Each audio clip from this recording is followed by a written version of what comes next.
நாளில் இலக்கிய நயம் என்ற இந்த தொடர் நிகழ்ச்சியில் நாம் 7வது நாளில் அமர்ந்திருக்கிறோம்.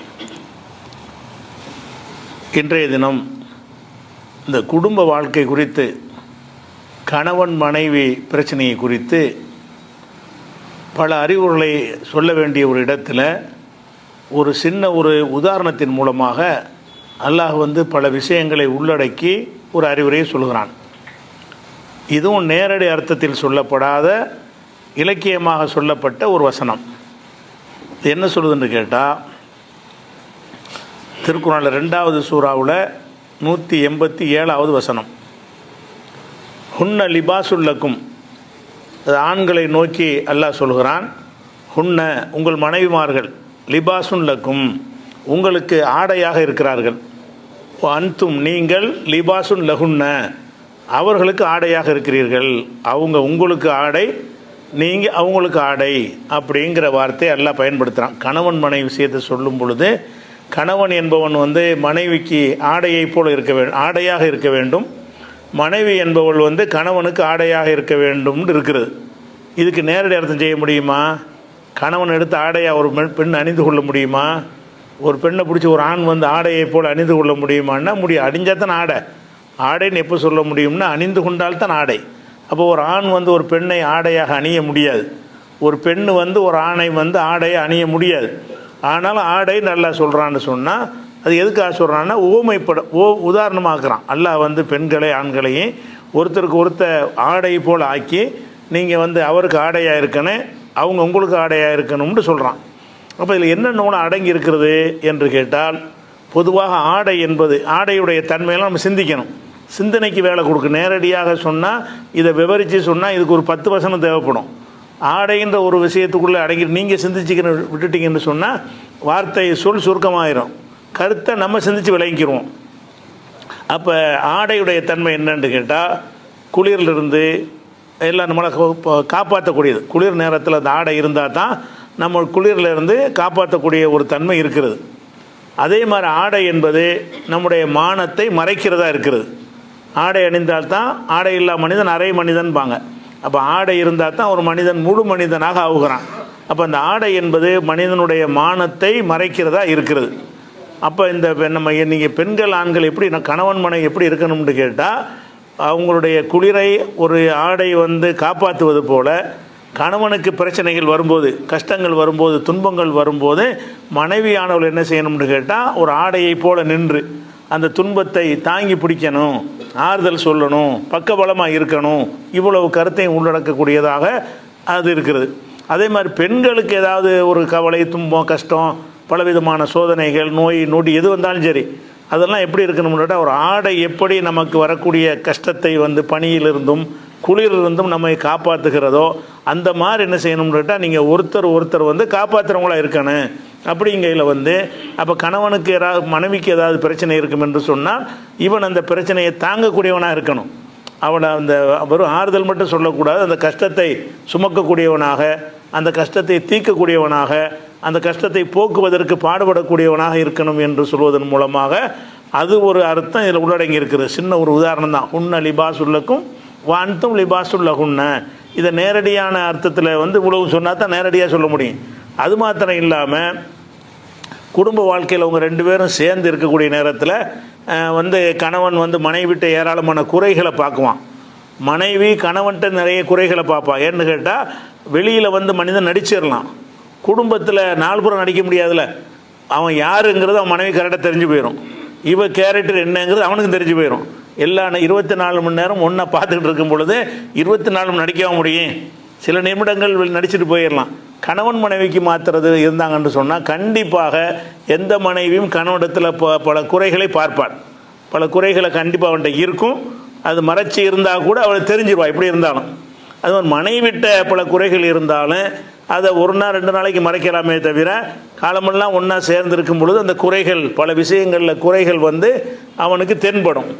அப்போ அந்த தென்படும் போது என்ன செய்வாங்கன்னு கேட்டால், ஒரு ஆடை மானத்தை காப்பாற்றலை, அந்த மாதிரி என்ன செய்யணும்னா, மனைவிடத்தில் நீங்கள் குறை கண்டீர்கள் என்று சொன்னால் அதை வெளியில் அம்பலப்படுத்தி அவளை அவமானப்படுத்தி அவளை அசிங்கப்படுத்துகிற வேலையை நீங்கள் செய்யக்கூடாது.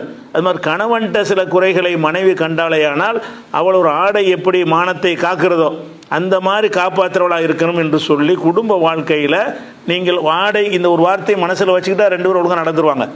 அல்லாஹ் வந்து நம்மளை ஆடை என்று சொல்லியிருக்கிறான். ஒரு பெண்ணும் சரி ஒரு ஆணும் சரி குடும்ப வாழ்க்கையில் அவங்க சந்திக்கிற குறைகள்னால தான் பிரச்சனை வருது. ஒருத்தட்ட சில குறைகளை காண்றதுனால தான் விவாகரத்து, பல பிரச்சனைகள், பஞ்சாயத்துகள்லாம் ஏற்படுகிறது. அந்த குறைகள் வரும்போது என்ன செய்யணும்னு கேட்டால், தீர்க்க முடியாத குறைகளாக இருந்தால் அது பிரிஞ்சு போகிற உரிமையை கொடுத்துருக்குது, அது வேறு விஷயம். தீர்க்கிற குறைய பிரச்சனையாக இருக்கும் என்று சொன்னால் அதை நமக்குள்ளே வச்சுக்கிற வேண்டியதான். அந்த குறைபாடுகளை வந்து நமக்குள்ளே வச்சுக்கிறணுமே தவிர அதை வெளியில் சொல்லி என் மனைவி அப்படி, என் புருஷன் இப்படி அப்படின்னு போய் வெளியில் போய் சொன்னாங்கன்னு சொன்னால் அவங்க ஆடையாக இருக்கவில்லை. அல்லாஹ் வந்து ஆடையாக இருங்கள் என்று கட்டளை எடுக்கிறான். இவங்க ஆடையாக இருக்கவில்லை. ரசூலுல்லாஹ் கூட சொன்னாங்க, ஒரு மனைவி தப்பு செஞ்சு கண்டிக்கிறதா இருந்தால் கூட ஒலா தஹஜுர் இல்லா ஃபில் பைத், வீட்டுக்குள்ளே வைத்தே தவிர அவளை நீ கண்டிக்கக்கூடாது. இப்போ 4 பேர் நிற்கிற சபையில் கொண்டு நிப்பாட்டி இவன் என்ன செய்கிறா தெரியுமா அப்படி எல்லாம் என்ன செய்கிறாங்கன்னா அமைஞ்சிடறாங்க. குடும்ப வாழ்க்கையில் மனைவிட்டு சில தவறுகளை காணும் பொழுது கணவன்மார்கள் அப்படி வந்து பொது இடத்துல வைத்து மனைவியை வந்து அவமானப்படுத்திடுறாங்க. மனைவியும் பொது இடத்துல வச்சு இவன் அப்படி செய்கிறான் இப்படி செய்கிறான்ற மாதிரி சொல்லக்கூடிய ஒரு தன்மையெல்லாம் இருக்கிறது. எதனால என்று கேட்டால், இந்த குடும்ப வாழ்க்கைங்கிறது ஒருத்தருக்கு ஒருத்தர் ஆடையாக இருக்க வேண்டும் என்று அல்லாஹ் கட்டளை இடுகிறான். அல்லாஹ்வுடைய கட்டளை மீறுற மாதிரி வந்துடும், இதுக்கு அல்லாஹ் கேள்வி கேட்பான் அப்படின்னு உணர்ந்தார்களே ஆனால் அந்த குறைகளை ஒன்று சகித்து கொள்வார்கள், அல்லது அறிவுரை சொன்னால் கூட உள்ளுக்குள்ளே வைத்துக் கொள்வார்களே தவிர இதை போய் அடுத்த வீட்டுக்காரன்ட்ட, அடுத்தவர்கள்ட்ட, ஊர் ஜமாத்தில், உலகத்திலாம் போய் சொல்லக்கூடாது. எப்போ விவாகரத்து அந்த மாதிரி குழான்னு சொல்லி அப்படி வருகிறதோ அந்த நேரத்தில் தான் பிரச்சனையை வெளியே சொல்ல வேண்டிய தேவை ஏற்படும். ரசூலுல்லாஹ் வந்து சொல்லியும் இருக்கிறாங்க, சில கணவன்மார்களும் சொல்லியிருக்கிறாங்க, மனைவிமார்களும் சொல்லியிருக்கிறாங்க. அதெல்லாம் பிரிவினைங்கிற லெவலுக்கு முத்தி போகும் பொழுது உள்ள ஒரு விஷயம். அப்படி இல்லாத நேரத்தில் அந்த குறைகள் இருக்குமானால் நீங்கள் சகிச்சுக்கிட்டு தான் போகணும். அப்போ அந்த ஆடைங்கிறதுக்குள்ளே இது அடங்கியிருக்குது. ஹுன்ன லிபாசுல்லக்கும், அந்த பெண்கள் உங்களுக்கு ஆடையாக இருக்கிறார்கள். வன்தும் லிபாசுல்லஹுன்ன, நீங்கள் அவங்களுக்கு ஆடையாக இருக்கிறீர்கள். அப்படிங்கிறதுல வந்து மானத்தை மறைக்கிறது இருக்கிறது. கஷ்டங்கள்லேருந்து கஷ்டங்களை போக்குவதற்கு பாடுபடுவது என்கிற ஒரு அர்த்தமும் இருக்கிறது. அது மாதிரி என்னென்னு கேட்டால், ஒரு ஆடை வந்து தான் ஒருத்தனுக்கு அழகை. ஆடை இல்லாமல் மனிதனை பார்க்க முடியாது. அழகை இதில் தான் இருக்குது. நம்ம ஆடைக்கு தான் நிறைய செலவு பண்ணுறோம். பெண்களாக இருந்தாலும் ஆண்களாக இருந்தாலும் ஆடைக்கு அவன் செய்கிற செலவுகளில் அதிக செலவு எதுக்கு பண்ணுறான்னு கேட்டால், ட்ரெஸ்ஸுக்கு தான் அதிகமாக பண்ணுகிறான். வகை வகையாக ஒரே மாதிரியாக ட்ரெஸ்ஸையும் போடுறதில்ல. காலையில் ஒரு ட்ரெஸ்ஸு, சாயந்தரம் ஒரு ட்ரெஸ்ஸு, ஒரு நாளைக்கு ஒரு ட்ரெஸ்ஸெல்லாம் போடுறாங்க. இது பெண்கள்கிட்ட வந்து 365 நாளைக்கு 365 சேலை வச்சுக்கிறவங்களாம் இருக்கிறாங்க. அது அந்த ஆடையில் தான் எல்லாமே இருக்குன்னு விளங்குறாங்க. அப்படி இருக்கக்கூடிய நேரத்தில் அந்த ஆடைங்கிறது வந்து ஒரு ஒரு அலங்காரமாக இருக்குதா இல்லையா? அந்த மாதிரி ஒரு கணவன் தான் எனக்குரிய அலங்காரம், பெருமை அப்படின்னு மனைவி நினைக்கணும். அது மாதிரி கணவன் நினைக்கணும், இவ எனக்கு மனைவியாக இருப்பதான் எனக்குரிய ஒரு அந்தஸ்து அப்படின்னு நினைக்கணும். அது எப்படி ஆடை உங்களுக்கு ஒரு அந்தஸ்தை தருகிறதோ அந்த மாதிரி நீங்கள் வந்து அவளுக்கு அந்தஸ்து தரக்கூடியவங்களாக இருக்கணும், அவள் உங்களுக்கு அந்தஸ்தை தரக்கூடியவளாக இருக்கணும். அந்த மாதிரியாக கருதி கொண்டீர்கள் என்று சொன்னால் பெரும்பாலான பஞ்சாயத்து தீர்ந்து போயிடும். வெளியில் சொல்கிறதெல்லாம் பஞ்சாயத்து வருது. பஞ்சாயத்து எங்கே வரும்னு கேட்டால், குடும்பத்தில் வெளியில் போய் பரப்பி விடும் பொழுது தான் அவனை ஒரு பையன் இருக்கா, சின்ன பையன் இருக்கான்னு வைங்களேன், அவன் மகன்தான் புகைப்பிடிக்கிறான்னு வைங்களேன், தனியாக கூப்பிட்டு இப்படிலாம் செய்யாதன்னு சொன்னால் கேட்பான். 10-50 பேர் நிற்கிற இடத்துல வச்சுக்கிட்டு டேய் புகை பிடிக்காருன்னா மூஞ்சில் ஊற்றிட்டு போயிடுவான். நாளைக்கு நீங்கள் அப்படி செய்வான். நாளைக்கு புகை இழுத்து நம்ம மூஞ்சில் விட்டு போயிடுவான். ஏன்னு கேட்டால் அவனுக்கு அந்த தந்தை அதெல்லாம் வராது. அவனுக்கு நம்ம மானம் போயிடுச்சு. சபையில் வச்சு கேவலப்படுத்திட்டார். அப்போ சபையில் வச்சு சில விஷயங்களை சொல்லும் பொழுது அவன் வந்து வேணும்னு வீம்புக்கா என்ன செய்வான்னு கேட்டால் நம்ம கட்டளை வந்து மீறக்கூடியதை பார்க்குறோம். பெத்த புள்ள அப்படி செய்கிறான். அப்போ உங்கள்கிட்ட வேலை பார்க்குற வேலைக்காரனை கூட கண்டிக்கிற, தனியாக கண்டிச்சா கண்டிக்கலாம். நீங்கள் சபையில் வச்சு கண்டிச்சுன்னு வைங்களேன், வேலையை ஒன்றும் பண்ணேன்னு சொல்லிட்டு போயிடுவான், நம்மளை ஏற்று பேசிடுவான். அப்போ அதனால் வந்து இந்த பொதுவாக இந்த கண்டித்தல் என்கிறதெல்லாம் வந்து வெளி உலகத்தில் போய் சொல்லி தான் குடும்ப பிரச்சனையை பஞ்சாயத்து பூதாகரமாக ஆக்கப்படுகிறது. இப்படிலாம் ஆயிடக்கூடாது என்பதற்காக வேண்டி எல்லாம் என்ன செய்கிறான்னு கேட்டால், கணவன் மனைவி பிரச்சனைக்காக வேண்டி ஒரு அற்புதமான ஒரு அறிவுரையை இந்த வசனத்தின் மூலமாக வழங்குகிறான். இதில் ஒரு உதாரணம். இதில் என்ன செய்யப்பட்டிருக்கிறது, கணவனையும் மனைவியையும் ஆடை போல் எல்லாம் உதாரணமாக்குறான். ஆடை மாதிரி ஆக்கி அவள் பார்வையில் உன்னை ஆடை மாதிரி ஆக்கிடுறான், உன் பார்வையில் அவளை வந்து ஆடை மாதிரி ஆக்கிடுறான். அப்படி ஆக்கி உதாரணம் காட்டி விட்டு தான் நீங்கள் அவளுக்கு ஆடை அவள் உங்களுக்கு ஆடை. இதை நேரடி அர்த்தம் செய்ய முடியுமா? நேரடியான அர்த்தம் செய்யணுமா இலக்கிய அர்த்தம் தான். நேரடி அர்த்தம் செய்யவே முடியாது. ஆடை என்ன நம்ம விளங்கி வச்சுருக்கணும், இப்படி இருந்தால் தான் ஆடை. மனுஷன் எப்படி ஆடையாக இருப்பான்? மனுஷன் வந்து யாருக்கும் ஆடையாக இருக்க முடியாது. அப்படிங்கிறத வச்சு விளங்கிக்கிறோம். இது ஒரு வகை. அதே மாதிரி வந்து இதே குடும்ப வாழ்க்கைக்கு இன்னொரு விஷயம் இருக்குது. என்னென்னு கேட்டால் 2வது அத்தியாயத்தில் 223வது விஷயம் குடும்ப வாழ்க்கையில் வந்து இது வந்து அவங்களுக்குள்ள பழக்க வழக்கங்கள், உணவு விஷயங்கள், பண்பாடு, அது சம்மந்தப்பட்ட விஷயம் இந்த ஆடைங்கிற விஷயம். இது இல்லாமல் கணவன் மனைவி என்று சொன்னால் அவங்களுக்கு மத்தியில் தாம்பத்திய உறவு இருக்குது இல்லையா? அந்த தாம்பத்திய உறவு சம்பந்தமான விஷயங்களில் அவங்களுக்கு சரியான புரிதல் கிடையாது. இதை வந்து உடைச்சியும் சொல்ல முடியாது. தாம்பத்திய விஷயத்தை சொல்லும் பொழுது இப்படி நடக்கணும்னு என்ன செய்ய முடியாது, அதை பச்சையாக சொல்ல மாட்டாங்க. யாருமே என்ன மூடலாக தான் சொல்லுவாங்க. அதை சொல்ல முடியாது. அது இறை வேதத்தில் அப்படி சொல்ல முடியுமா? அல்லாஹ்வுடைய வேதத்தில் அப்படி சொல்ல முடியாது. அதனால் அல்லாஹ் என்ன செய்யறான்னு கேட்டால் கணவன் மனைவியுடைய இல் வாழ்க்கையை பற்றி சொல்லும் பொழுது ஒரு வரியில் என்ன செஞ்சிடறான்டா, ஒத்த சொல்லில் வந்து பல அர்த்தங்களை உள்ளடக்கி அற்புதமான முறையில் அல்லாஹ் வந்து அதை உதாரணமாக்குகிறான்.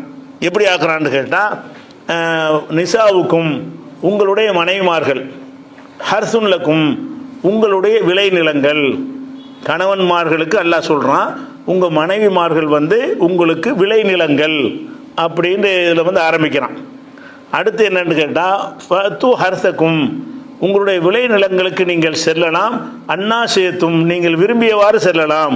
உங்கள் மனைவிமார்கள் உங்களுடைய விளைநிலங்கள், அந்த விளைநிலங்களுக்கு நீங்கள் விரும்பியவாறு செல்லலாம் அப்படின்னு சொல்லி இந்த வசனத்தை ஆரம்பிக்கிறான். 2:223 மனைவி இருந்த விளை நிலம் அவங்க நேரடி அர்த்தமாக இது.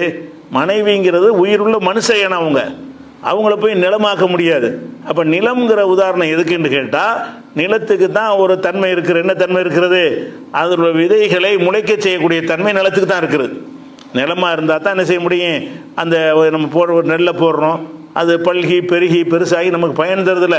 அப்போ விளை நிலங்களுக்கு என்ன ஒரு தன்மை இருக்குன்னு கேட்டால் உயிரினங்கள், இந்த தானியங்களை, பயிர் பச்சைகளை, கனிகளை இதையெல்லாம் உற்பத்தி செய்யக்கூடிய ஒரு தன்மை அந்த நிலத்துக்கு எல்லாம் கொடுத்துருக்குறான். அப்போ வந்து அல்லாஹ் அங்கே என்ன சொல்கிறான்னு கேட்டால் உங்கள் மனைவிமார்கள் வந்து விளைநிலம் போன்றவர்கள். மனைவி மூலமாக மட்டும்தானே உங்களுக்கு குழந்தை பெற முடியும்.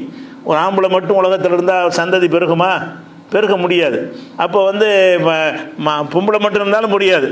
அல்லாஹ் என்ன செய்கிறான், உங்களுக்கு வந்து உங்கள் மனைவிமார்களை வந்து விளை நிலம் போல ஆக்கியிருக்கிறோம் அப்படின்னு சொல்வதன் மூலமாக குடும்ப வாழ்க்கையுடைய முதல் அர்த்தமே, முதல் நோக்கமே அந்த சந்ததி பெருக்கம் தான். விளைச்சல் தான் முக்கியமானது. குடும்ப வாழ்க்கையில் முக்கியமான சந்தோஷங்கிறது 2வது விஷயம். ஆனால் அதில் என்ன செய்யணும், பல்கி பெருகணும். இப்போ மனுஷனுக்கு தான் இந்த மாதிரி தாம்பத்திய வாழ்க்கையில் அவர் எனக்கு திருப்தியாக இல்லை, இவன் எனக்கு திருப்தியாக இல்லைன்னா சொல்கிறாங்க. இது மனிதனாக அதுக்கு முக்கியத்துவம் கொடுத்து பார்க்கறதுனால தான். வேறு ஜீவராசிகள்லாம் அதெல்லாம் ஒன்றும் கிடையாது. அதெல்லாம் ஒரு செகண்டில் வேலையை முடிச்சுட்டு போயிடும், அதுக்கு பெரிய இன்பம்லாம் இருக்காது. சந்ததி பெருகணும் அப்படிங்கிறதுலாம் வேறு ஜீவன்களையும் ஆண் பெண் நல்லா வச்சுருக்கனான்ல.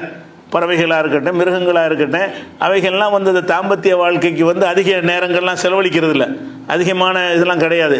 அது என்னன்னு கேட்டால் நம்ம வந்து விளை நிலத்தில் விதைக்கணும், அவ்வளோ மட்டும்தான். அந்த மாதிரி தான் எல்லா உயிரினங்களும் எல்லாம் படைச்சிருக்கிறான். அதுதான் மனுஷனையும் எல்லாம் படைச்சது. நம்ம மனிதன் வந்து ஆண் பெண் படைச்சது எதுக்குன்னு கேட்டால் இந்த 2 மனிதரோடு இருக்கிற உலகம் வந்து இதோடு சுருங்கிடக்கூடாது. இந்த ஆதம் ஹவ்வாங்கிற இந்த 2 மனிதரில் இருந்து பல கோடிகள் பெருகணும் அப்படிங்கிறதுக்கு தான் எல்லாம் என்ன செய்கிறான்னு கேட்டால் அந்த ஒரு கணவன் மனைவி ஆண் பெண்ணுங்கிறத எல்லாம் படைச்சிருக்கிறான். படைச்சிட்டு என்ன செய்கிறான்னு கேட்டால் அதுக்குரிய மாதிரி சில அவ்வளோ ஏற்பாடுகளும் எல்லாம் பண்ணுறான். விளை நிலம் இருக்குது, விளை நிலத்தில் வந்து நம்ம போய் நினச்சா தானே விவசாயம் பண்ணுவோம். அப்படி இல்லாமல் எல்லாம் என்ன செய்கிறான்னு கேட்டால் பெண்கள் வந்து அவங்கள வந்து ஆண்களால் ஈர்க்கப்படுற மாதிரி. உண்மையில் இந்த தாம்பத்தியம் வந்து பெண்களுக்கு தான் அவசியம், ஆணுக்கு அவசியமே கிடையாது. பின்ன பெண்ணுக்கு தான் என்ன ஆகும்னு கேட்டால் அந்த உடம்புல அந்த சினை முட்டைகள்லாம் உருவாகும் பொழுது அவங்களுக்கு அந்த முட்டையில் ஒரு கரு உண்டாகணும்னு அவங்களுக்கு அதிகமான உணர்வுகள் வரும். அப்போ அந்த நேரத்தில் வந்து அவங்களுக்கு ஒரு ஆண் போய் சேர்ந்தா தான் அந்த இது நடக்குங்கிறதுக்கு எல்லாம் என்ன செய்கிறான்னு கேட்டால் ஆண் வந்து ஒரு பெண்ணை விரும்புகிற மாதிரி அவங்கள்ட்ட சில கவர்ச்சிகரமான ஒரு அம்சத்தை ஏற்படுத்தி எல்லாம் செய்கிறான்ல. அது செய்கிறதுக்கு தான் எல்லாம் என்ன செய்கிறான்னு கேட்டால் நிசாவுக்கு உங்களுடைய மனைவிமார்கள் ஹர்சுன்லக்கும் உங்களுடைய விளைநிலங்கள் அப்படின்ட்டானா. இதில் வந்து விளைநிலன்னு சொல்லிட்டு இதில் ஒரு சட்டமும் இருக்குது. என்ன சட்டம் அப்படின்னு கேட்டால் ஒரு மனிதனுக்கு வந்து அவன் மனைவி வந்து அவனுக்கு தான் விளைநிலம். உங்கள் மனைவிமார்கள் உங்களுக்கு விளைநிலம்னு என்ன அர்த்தம்? அந்த நிலத்தில் வந்து நீ தான் விவசாயம் பண்ணணும். உன்னுடைய நிலம்னு சொன்னால் நீ தான் விவசாயம் பண்ணணும்னு அர்த்தத்தை எல்லாம் சொல்லி காட்டுறான். அப்போ இந்த ஒரு கணவன் மனைவியாக வாழ்கிறாங்க, அவங்களுக்கு குழந்தை இல்லை. குழந்தை இல்லைன்றவுடனே சோதித்து பார்க்குறாங்க, ஆண்கிட்ட தான் குறை இருக்குன்னு தெரியுது. உதாரணமாக ஆணை சோதித்து பார்க்குறாங்க, அவங்ககிட்ட வந்து குழந்தை பெறக்கூடிய தன்மை இல்லைன்னு ஆண்மையில்னு அர்த்தம் செஞ்சிடக்கூடாது. ஆண்மைக்கும் குழந்தைக்கும் எந்த சம்மந்தமும் கிடையாது. அவங்க குழந்தை பெண்ணை சந்தோஷப்படுத்தாமல் இருந்தால் கூட ஒரு ஆண்னால் குழந்தை உற்பத்தியாக்க முடியும். சந்தோஷப்படுத்துவான், அவனுக்கு வந்து உயிரினு இருக்காது. கணவன் மனைவி சந்தோஷமாக இருப்பாங்க, அவனிடம் வெளிப்படக்கூடிய அந்த விந்தில் வந்து உயிரணுக்கள் இருந்தால் தானே குழந்தை உண்டாகும். உயிரணுக்கள் வந்து என்னவா இருக்கும்னு கேட்டால் அந்த போதுமான அளவுக்கு இருக்காது. ரிப்போர்ட்டில் நில் வந்துடும். அப்போ அந்த மாதிரி வரும்போது என்ன செய்யறதுன்னு கேட்டால், என் மனைவிக்கு இப்போ குழந்தை இல்லை, அப்போ வந்து எனக்கு குழந்தை வேணும் அப்படின்னு நினச்சா என்ன செய்கிறாங்கன்னு கேட்டால், அந்த செயற்கை முறையில் அந்த விந்து வங்கின்னு வச்சுருப்பாங்க. விந்துகளை எல்லாம் பாதுகாத்து வைக்கக்கூடிய வங்கிகள் இந்த நவீன காலத்தில் இருக்கிறது. அங்கிருந்து அந்த விந்தை தானம் பெற்று அதை வந்து மனைவியுடைய கருவறையில் செலுத்தி பிள்ளை பெறக்கூடிய ஒரு வைத்திய முறை இருக்கிறது. இந்த முறை வந்து இஸ்லாத்தில் அனுமதிக்கப்பட்டதான்னா அனுமதிக்கப்பட்டது கிடையாது. எது அனுமதிக்கப்பட்டதுன்னு கேட்டால், அந்த உயிரணு இவனுடையதாக இருக்கணும். இந்த உயிரணு என்ன செய்யணும், இவனுடைய விந்தில் உயிரணு இருக்கணும். ஏதோ ஒரு காரணத்தினால குழந்தை ஜனிக்காமல் போயிருந்துச்சுன்னு சொன்னால், இவன் இந்த கணவனுடைய உயிரணுவை பிரித்து அதை ஒரு அளவுக்கு ஒரு குழாயில் வைத்து வளர்த்து ஒரு குறிப்பிட்ட அளவுக்கு வந்தவுடனே பெண்ணுடைய கருமுட்டையில் சேர்த்து குழந்தை பெற்றாங்கன்னு சொன்னால் இவன் குழந்தைன்னு அது வந்துடும். ஆனால் இவன்ட்டு அந்த உயிரணு எடுக்கவே இயலாது. இவன் ஆணாக இருப்பான், இவன்ட்டு என்ன இருக்குது, சந்தோஷம்லாம் கணவன் மனைவி சந்தோஷம்லாம் ஏற்படும். ஆனால் அந்த விந்துவில் வந்து உயிரணு இருக்காது. உயிரணு இல்லைன்னு சொன்னால் அவனால் மனைவியை சந்தோஷப்படுத்த முடியும், ஆனால் குழந்தை உண்டாக்க முடியாது. குழந்தை உண்டாவதற்குரிய அந்த உயிரணு அதில் இருக்காது. அப்போ என்ன செய்கிறதுங்கும் போது என்ன செய்கிறாங்கன்னா, இப்படி ஒரு வழியை கையாளுறாங்க நிறைய பேர். அதுக்கெல்லாம் அந்த ஒத்த வரி மறுப்பாக இருக்குது. எப்படி, உங்கள் மனைவிமார்கள் உங்களுக்கு விளைநிலம், அடுத்தவனுக்கு விளைநிலம் கிடையாது.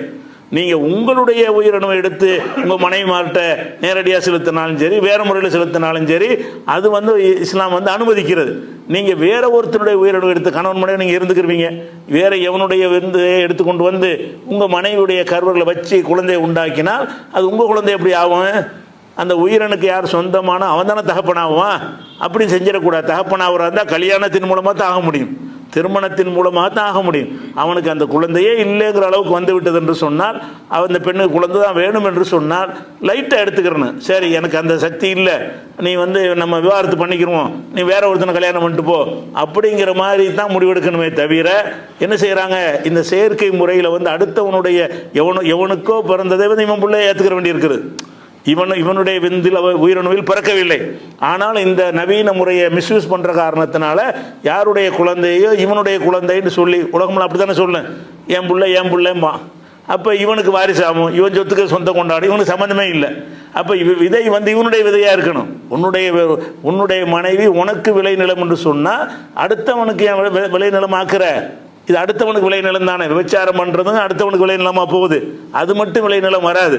இந்த மாதிரியான குழந்தை உற்பத்தி பண்ணுறதுக்கும் வந்து அடுத்தவனுடைய உயிரணுவை எடுத்து உன் மனைவி இடத்துல நீ வந்து குழந்தை உருவாக்குவதற்கு முயற்சி பண்ணினால் அது வந்து இந்த வசனம் வந்து மறுக்கிறது.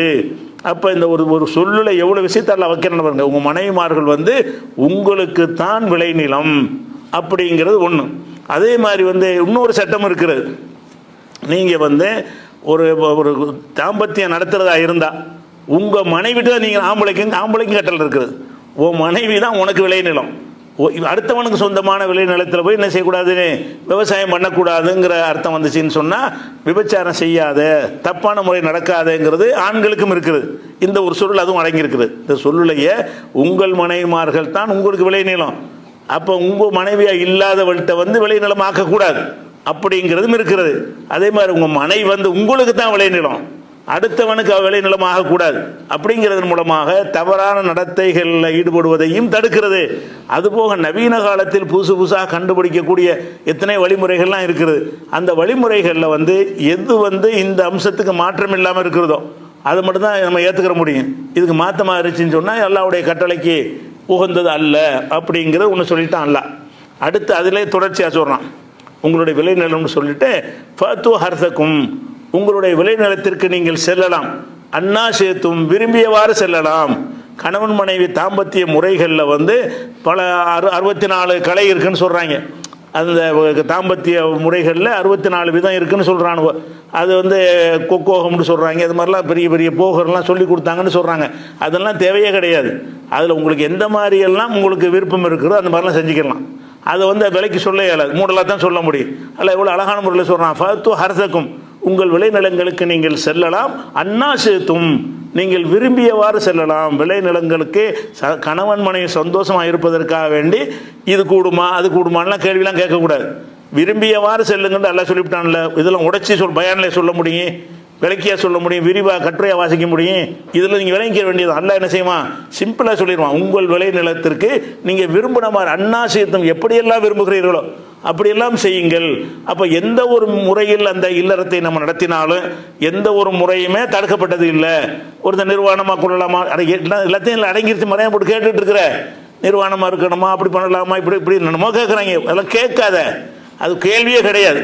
உன் மனைவின்னு ஆகிட்டான்ல, உன் புருஷன் ஆகியாச்சுல, இதில் வந்து அது செய்யலாமா இது செய்யலாமான்னு கேள்வியே கேட்கக்கூடாது. என்னவெல்லாம் அதில் உனக்கு சந்தோஷம் தர முடியாது நினைக்கிறியோ அது எல்லாத்தையும் செஞ்சுக்கலாம். அதில் ஒன்று தடுக்கப்பட்டிருக்கு. என்னது, அந்த மலத்துவாரத்தில் உடல் உறவு கொள்வது தடுக்கப்பட்டிருக்கிறது. மாதவிடாய் நேரத்தில் அந்த சம்பவம் ரெண்டுக்கு தான் தடை இருக்குது மார்க்கத்தில். கணவன் மனைவி உடல் உறவு விஷயமாக சட்டம் என்னன்னு கேட்டால், மென்சஸ் டயத்தில் வந்து என்ன செய்யக்கூடாது, மாதவிடாய் நேரத்தில் மனைவி வீட்டை வந்து தாம்பத்தியம் நடத்தக்கூடாது. அது அது அது ஒரு தடை இருக்குது. இன்னொரு தடை என்னன்னு கேட்டால், மலத்துவாரம் இருக்குல்ல, அதில் போயிட்டு உடல் உறவு கொள்ளக்கூடாது, அது ஹராம். அது தெளிவாக ரசூலுல்லாஹ் வந்து நினைச்சிட்டாங்க, தடுத்துட்டாங்க. இந்த 2 தடையை கழிச்சிட்டிங்கன்னு சொன்னால் வேற எதுக்குமே தடை கிடையாது. கணவன் மனைவிக்கு மத்தியில் அது வந்து விரிவாக மார்க்கத்தில் சொல்லலை. ஏன் சொல்லலைன்னு கேட்டால், அது சொன்னால் என்ன செய்வாங்கன்னா, அது வந்து ஒரு எல்லாத்தையும் விரும்புவாங்க. ஆனால் சொல்லும்போது மட்டும் அசிங்கமாக தெரியும். இது சொல்லும்போது மட்டும் என்ன செய்யும், இது அப்படி பச்சை பச்சையாக சொல்கிறார் அப்படிம்பாங்க. அப்போ மனுஷன் சொல்லும்போது அப்படி இருக்கும்போது அல்லாஹ் சொன்னான்டா, அல்லாஹ் வந்து எப்படியா போய் விளக்கி சொல்லிட்டு இருக்கலாம் அப்படின்னு நினைக்கிறதுக்கு அல்லாஹ் என்ன செய்யறான்னு கேட்டால், ரொம்ப இப்படி ஒரு நாகரிகமாக உலகத்தில் எவனும் சொல்ல முடியாது. உங்களுடைய விளைநிலங்களுக்கு நீங்கள் விரும்பியபடி செல்லுங்கள் அப்படின்னு சொன்னால் தாம்பத்தியத்துக்கு எந்த கட்டுப்பாடும் கிடையாது. இந்த கிழமையில் செய்யக்கூடாது, அந்த இப்படிலாம் எழுதி வச்சுக்கிறானுங்க. வெள்ளிக்கிழமை இது பண்ணக்கூடாது, சனிக்கிழமை அப்படி பண்ணக்கூடாது, காலையில் பண்ணக்கூடாது, பகலில் பண்ணக்கூடாது, இருட்டில் பண்ணக்கூடாது, வெளிச்சத்தில் பண்ணக்கூடாது, என்னென்னத்தையோ எழுதி வச்சுக்கிறாங்க. அதெல்லாம் இந்த வசனத்துக்கு மாற்றம். அல்லாஹ் என்ன செய்யறான், எப்படி வேணாலும் செய்யணும், அதுக்கு மறையாண்டு போட்டு உள்ளே போட்டு நுழையிறீங்க. எப்படி வேண்டாலும் செய்யலாம், எந்த நேரத்தில் வேண்டாலும் செய்யலாம், எந்த நாளில் வேண்டாலும் செய்யலாம், அதுக்கெல்லாம் எந்த ஒரு தடையுமே கிடையாது என்பது தான் தாம்பத்தியம். அப்போ இந்த தாம்பத்திய விஷயத்தை சொல்லவும் வேணும், அது முழு விஷயத்தையும் உள்ளடக்கி சொல்லவும் வேணும். அதே நேரத்தில் பச்சையாகவும் சொல்லிடக்கூடாது. கேட்குறவங்க கொஞ்சம் ஒரு அசூசைப்படுற அளவுக்கு இருக்கக்கூடாதுன்னு சொன்னால், எப்படி படைத்த இறைவன் தான் இதை சொன்னாங்கிறது எவ்வளோ வழங்குன்னு பாருங்கள். இறைவன் தான் இதை சொல்கிறாங்கிறதுனால அது எந்த 2 சொல்லுக்குள்ளே அடைக்கிறாங்கள முடியுமே. உங்களுடைய மனைவிமார்கள் உங்களுக்கு விளைநிலங்கள், உங்கள் விளைநிலங்களில் நீங்கள் விரும்பியபடி செல்லுங்கள் அப்படின்னு சொல்லிடுறானா. அடுத்த ஒரு விஷயம் என்னன்னு கேட்டால், இந்த விவசாயம், இந்த கணவன் மனைவி சந்தோஷம் அடைகிற விஷயத்தில் வந்து 2 மேட்டர் இருக்கிறது. ஒன்று சந்ததி பெருக்குதல். சந்ததி பெருக்குதல்ங்கிறது மட்டுமா இருந்தால் அவங்களுக்கு சந்தோஷம் அடைய தேவையே இல்லை. கணவன்கிட்ட உயிரினவே கிடையாதா, அல்லது மனைவியை சந்தோஷப்படுத்துகிற அளவுக்கு அவனை தாம்பத்தியம் செய்ய முடியாவிட்டாலும் அவனிடமிருந்து விந்து வெளிப்பட்டுருச்சுன்னா அது குழந்தைய உண்டாக்கிறோம். அதில் உயிரினம் இருந்துச்சுன்னு சொன்னால் அது ஒரு தனி விஷயம். அதே நேரத்தில் வந்து கணவனுடைய செயலில் மனைவி சந்தோஷம் அடையணும், மனைவியுடைய செயலில் கணவன் சந்தோஷம் அடையணும். அது முக்கிய அம்சம் இருக்கிற, அதுவும் 2 வேணுமா இல்லையா? மனிதனாக இருக்கிறனால வேறு ஒரு ஜீவனுக்கெல்லாம் தேவை கிடையாது, வேறு ஜீவன்களை எதிர்பார்க்குறதும் கிடையாது. ஆனால் மனிதனை பொறுத்த வரைக்கும் சந்ததி பெருக்கத்துக்காக வேண்டிய தாம்பத்தியத்தை நடத்துகிறாங்க. அதுபோக என்ன செய்கிறாங்கன்னு கேட்டால், அந்த ஒரு சந்தோஷம், என் கணவன் என்னை திருப்திப்படுத்த முடியவில்லை, என் மனைவி என்னை திருப்திப்படுத்த மாட்டேங்கிறான்னு தான் என்ன செய்கிறாங்க, நவீன டாக்டர்கிட்டலாம் போகிறாங்க, இந்த லேக்கியம் விற்கிறார்கள் இதுக்கு போகிறாங்க, இந்த மேட்டருக்கு தான் போகிறாங்க. அப்போ இதுக்கெல்லாம் அந்த மாதிரி ஒரு அம்சம் இருக்கும்போது என்ன செய்கிறான்னு கேட்டால், அதுக்கும் ஒரு தீர்வெல்லாம் சொல்லி போடுறான். நீங்கள் குழந்தை தான் முக்கியம், அதே நேரத்தில் கத்திமூலி அம்புசிக்கும், உங்களுக்காக சில முன்னெடுப்புகளை செய்து கொள்ளுங்கள். கத்திமுன்னா முன்னெடுப்பு செய்வது, உடனே தாம்பத்தியத்தில் ஈடுபடாமல் அதுக்கு அவங்கள கொஞ்சி மகிழ வச்சு பல அந்த மாதிரி செய்து விட்டு நீங்கள் தாம்பத்தியில் ஈடுபட்டீங்கன்னு சொன்னால் அந்த சந்தோஷம் படுத்திடுவீங்க, சந்ததியும் கிடைச்சிடும். அது கத்திமூலி அம்புசிக்கும், உங்களுக்காக வேண்டிய சில முன் நடவடிக்கைகளை செய்து. முன் நடவடிக்கைன்னு என்னென்னு வளர்க்க முடியுமா? முன் நடவடிக்கை எடுத்துக்கொள்ளுங்கன்னு மட்டும் எல்லாம் சொல்கிறான். முன் நடவடிக்கை முத்தம் கொடுப்பது, கொஞ்சுவதுன்னு இப்படிலாம் சொன்னோம்னா அதை வந்து அப்படியே அது பெரிய விஷயமா போயிடும், அது நல்லாவும் இருக்காது. இறைவனுடைய ஒரு சொல்லுக்கு, இறைவனில் ஒரு மனிதனோட ஆஜர்த்து பயான் பண்ணும்போது சொன்னால் கூட என்ன இப்படி பேசுகிறாருன்னு சொல்லிட்டு போயிடுவாங்க. அல்லாஹ் என்ன செய்யறான்னு கேட்டால், சிம்பிளாக கத்திமொழி அம்புசிக்கும், உங்களுக்காக சில நடவடிக்கைகளை செய்து கொள்ளுங்கள். முன் நடவடிக்கைன்னா தாம்பத்தியத்தில் ஈடுபடுறதுக்கு முன்னாடி அவர்கள் என்ன செய்யணும், அந்த கொஞ்சி மகிழ்ந்து ஒருத்தருக்கு ஒருத்தர் வர்ணனை செஞ்சு பேசி அதெல்லாம் செஞ்சுட்டு கடைசி நேரத்தில் அவங்க தாம்பத்தியம் ஈடுபட்டாங்கன்னு சொன்னால் ஒருத்தரை ஒருத்தர் திருப்திப்படுத்துகிற விஷயமும் நடந்து போயிடும், சந்ததி பெருக்கமும் உண்டாகி போயிடும். உடல் குறை இருந்தாலே தவிர, உடல் ரீதியாக அந்த பெண்ணுக்கு மலட்டுத்தன்மை இருந்தாலே தவிர, இந்த ஆணுக்கு உயிரணு இல்லாமல் இருந்தாலே தவிர எல்லாம் நடந்து போயிடும். அப்படிலாம் ஒரு இருக்கிறதுனால அல்லாஹ் என்ன செய்யறான்னு கேட்டால் இந்த 223வது வசனத்தில் தாம்பத்திய வாழ்க்கையுடைய அம்புட்டு விஷயத்தையும் உள்ளடக்கிவிட்டான். எந்த அஜர்த்துன்னு நீங்கள் பத்துவா கேட்க வேணாம், இந்த வசனத்தை மனப்பாடம் பண்ணி வச்சுக்கிறேன். 223வது வசனத்தில் எடுத்துக்காட்டுங்க, அவன் என்ன கேட்டாலும் இதில் பதில் இருக்குது. தாம்பத்தியம் சம்பந்தமாக என்னத்தை கேட்டாலும் என்ன செய்கிறது, அதுக்கு ஆன்சர் இருக்குது மார்க்கத்தில். அப்படிங்கிறதுக்கு ஒரு விஷயம் இருக்குது. இதில் என்ன வருதுன்னு கேட்டால் இதுலேயும் ஊமை தான் இருக்குது. அதாவது பெண்களை ஒரு நிலத்துக்கு அல்லாஹ் ஒப்பிடுகிறான். நிலம் எப்படி ஒரே ஒரு நெல்லை போடுறீங்க, அது வளர்த்து பயிரை பெருசாக்கி தருகிறது, அந்த மாதிரி ஒரு பெண்ணுடைய கருவறைக்குள்ள ஒரு ஆணுடைய உயிரணு போட்ட உடனே அது வளர்ந்து குழந்தையாகி வெளியே வருதா இல்லையா, ஏறக்குறை விவசாயம் பண்ணுற மாதிரி தானே இருக்கிறது. அப்படிங்கிறதுனால அல்ல என்ன செய்யறான்டா, விவசாயத்துக்கு ஒப்பீடு செஞ்சு சொல்கிறான். அந்த உதாரணங்கள் மூலமாக சிந்தனைக்கு வேலை இருக்குது. எப்போவுமே டைரெக்டாக சொன்னால் அதை சொன்னதை விளங்கிட்ட மாதிரி சிந்தனைக்கு என்ன வேலை இருக்குது, சொல்ல வேண்டியதை பளிச்சுன்னு சொல்லிட்டாங்கன்னு சொன்னால் அவரை சிந்திக்கிறதுக்கு வேலை இருக்காது. அல்லாஹ் இந்த சில விஷயங்களுக்கு உதாரணம் காட்டுவான். அந்த உதாரணங்கள்லாம் பளிச்சுன்னு சொல்ல தேவையில்லாத இடமா இருந்துச்சுன்னு சொன்னால் ஒரு உதாரணத்தை வச்சு அது முடிச்சிடுவான்ல. அது நம்ம சிந்திச்சு பார்த்து என்ன செய்யணும், இவ்வளோ விஷயம் அடங்கியிருக்கா, அல்லாஹ் கேட்டால் கூட சொல்லிடலாம். நீ தான் எப்படி ஒன்றாலும் ஜெயிச்சு விட்டு கேட்டுடலாம்ல. அல்லாஹ் உங்கள்கிட்ட கேட்டானு மறுமையில் நீ அப்படி செஞ்சாய் நீ எப்படி செஞ்சான்னு கேட்க மாட்டான். கேட்டால் நீ தானே இப்படி சொன்ன, என்ன சொல்லியிருக்கிற, ஃபத்து ஹரசக்கும் அண்ணா செய்தும், உன் விளை நிலத்துக்கு விரும்பினவாரி நீ விரும்பினவாரி செஞ்சு கண்டியில நீ விலைக்கு சொல்லலைன்றலாம்ல. கேட்க மாட்டான்ல. சொல்கிறேன், அல்லாவுடைய பொதுவான ஒரு பர்மிஷன் உங்களுக்கு இருக்குது. இது ஒரு விஷயத்தை விளைவிக்கணும்னு இதுவும் ஒரு இலக்கிய சுவை தான். அடுத்தது இன்னொரு வகையான ஒரு விஷயம் இருக்குது. இது நம்ம ஏற்கனவே இந்த ஆகு பெயர்னு சொன்னோம்ல, அந்த வகையில் உள்ளது. எந்த வகைன்னு கேட்டால், நம்ம சட்டை தைக்கிறதுங்கிறோம்ல, ஏற்கனவே முதல்ல விலைக்கு இருக்கிறோம். சட்டை சட்டையை தைச்சிட்டு வாங்குங்கிறோம். சட்டை எதுக்கு தைக்கணும், சட்டையாக இருக்க மாதிரியே தைக்கணும். சட்டையை நம்ம தைக்கிறது இல்லை, துணியைத்தான் சட்டையாக தைக்கிறோம். ஆனால் என்ன சொல்லுவோம், இந்த சட்டையை தைச்சான்னு சொல்லுவோம், சட்டையை தைக்க மாட்டோம். சோறு ஆக்குறங்கிற, சோறை ஆக்கணும், சோறை தான் இருக்கிற மாதிரி ஆக்குறீங்க, சோறாக்குனாங்கிறீங்க, சோறை ஏன்டா ஆக்குற, சோறை தான் இருக்குதே. நம்ம சோறாக்குன்னு எதுக்கு சொல்லுவோம், அரிசியை கொதிக்க வைத்து சோறாக ஆக்குது. இவ்வளோ பெரிய வார்த்தைக்கு பதிலாக நம்ம என்ன செய்கிறோம், சோறாக்கியாச்சான்னு கேட்போம். சோறை போட்டு ஆக்கணும், சோறாக இருந்து ஆக்கலாமா, அதுவே சோறாக இருக்குமே, ஆனால் அதை போய் ஆக்குறதுக்கு எந்த வேலையுமே இல்லை. அது சோறாக இல்லாமல் இருக்கிறனால தான் போய் ஆக்குறோம். அப்போ சோறாக்குதல்ங்கிற வார்த்தை என்னன்னு கேட்டால், நாளைக்கு சோறு ஆக போகுது, இப்போ அரிசியாக இருக்கிறது, கொஞ்சம் நேரத்தில் சோறாக மாறிடும். அப்படிங்கிறதுக்காக நம்ம என்ன செய்வோம்னு கேட்டால் சோறாக்குதல்னு சொல்லுவோம். இதெல்லாம் ஆகு பெயருங்க இலக்கியத்தில் எல்லா மொழிகள்லையும் இருக்குது. கவிஞர்கள்ட்ட மாத்திரம் இல்லாமல் வெகுஜன மக்கள்கிட்டையும் இருக்குது. கவிஞர்கள் தான் இதை பயன்படுத்துவாங்கன்னு இல்லை. இந்த சோறாக்குறது, சட்டையை தைக்கிறது நீங்கள்லாம் பேச மாட்டீங்களா, அப்படி நம்மளும் தானே பேசுகிறோம். அப்போ நம்மளும் என்ன செய்கிறோம், சோறாக்குறது, ரொட்டி, தோசை சோறு, தோசை இது பிடிச்சி விட்ற, தோசையை தான் இருக்குது. தோசையை நம்ம சுடுவதில்லை, மாவை தான் என்ன செய்கிறோம், ஊற்றி தோசையை பின்னாடி ஆக்குறோம். பின்னாடி தோசை ஆகுறதுனால நம்ம என்ன செய்கிறோம் கேட்டால், இப்போ தோசைன்னு பேர் தோசை சுடுறதுங்கிறோம். இட்லி அவிக்கிறது, இட்லி எப்படி அவிக்கிற, மாவை தான் நீங்கள் அவிக்கிறீங்க, அது இட்லியாக மாறுகிறது. இப்படிலாம் இருந்தால் கூட நம்ம என்ன பேச்சு பழக்கத்தை எப்படி வச்சுருக்கிறோம், இட்லி அவிப்பது, தோசை சுடுவது, சோறு ஆக்குவது, கஞ்சி காய்ச்சுவது, இப்படின்னு எத்தனை எதாக இருந்தாலும் சரி, அது எல்லாமே என்னவா இருக்கும்னு கேட்டால், நீ இப்போ பிழை இலக்கணப்படி பார்த்தா பிழை. சோறாக்குதல்ங்கிற பிழை தானே. சோறை எப்படி ஆக்குற, சோறு இருக்கு, நம்ம எடுத்து வைக்க வேண்டிய சோறுனா எடுத்து தானே வைக்கணும், ஆக்க வேண்டியிருக்கு. அப்போ சோறாக்குதல் என்பது இலக்கணப்படி நேரடி அர்த்தப்படி பார்த்தீங்கன்னா அது ஒரு பிழையான சொற்பிரயோகம் தான். அந்த மாதிரி ஒரு விஷயமாக ஒரு சம்பவத்தை அல்லாஹ் சொல்கிறான். இது என்ன சம்பவம்னு கேட்டால், இது கொஞ்சம் விளக்குனா தான் வழங்க. அதாவது 12வது சூறாவில் 36வது வசனம். அதில் என்ன சம்பவம்னு கேட்டால், யூசுப் நபி அவர்கள் ஒரு பொய் குற்றச்சாட்டு சுமத்தப்பட்டு சிறையில் அடைக்கப்பட்டுருவாங்க. யூசுப் நபியுடைய சம்பவம் உங்களுக்குலாம் தெரியும். அவர் சின்ன பிள்ளையாக இருக்கும்போது கிணத்துல போட்டுருவாங்க, அதை எடுத்துக்கொண்டே விற்பனை செய்வாங்க. எகிப்தில் உள்ள அந்த ராஜா அந்த யூசுப் நபியை விலைக்கு வாங்கி வீட்டில் புள்ள மாதிரி வளர்ப்பாங்க. இப்படி வளர்க்கும் பொழுது அந்த ராஜாவுடைய மனைவி இவருடைய அழகில் மயங்கி, இவர் யூசுப் ரொம்ப ஒரு பெரிய பெரிய பேரழகாக இருப்பார். அதாவது ரசூல்லாவை சொல்கிறாங்க, உலகத்துடைய அழகில் பாதி அவர் கொடுத்துட்டு மீதி பாதி 50 பேரும் கொடுத்தா ரசூல்லா சொல்கிறாங்க. உலகத்தில் உள்ள அத்தனை பேருடைய அழகில் பாதி அவருக்கு கொடுத்து விட்டு மறுபாதி அழகத்தான் நம்ம எல்லாத்துக்கும் நல்லா பங்கு வச்சு தந்திருக்கிறான்ற அளவுக்கு அவர் பெரிய ஒரு பேரழகனாக இருந்திருக்கிறார். அப்படி இருந்ததாக ஹதீஸ்கள்லாம் வருது. குர்ஆன்லேயும் அவரை பார்த்து மயங்கினார்கள் என்றெல்லாம் வருகிறது.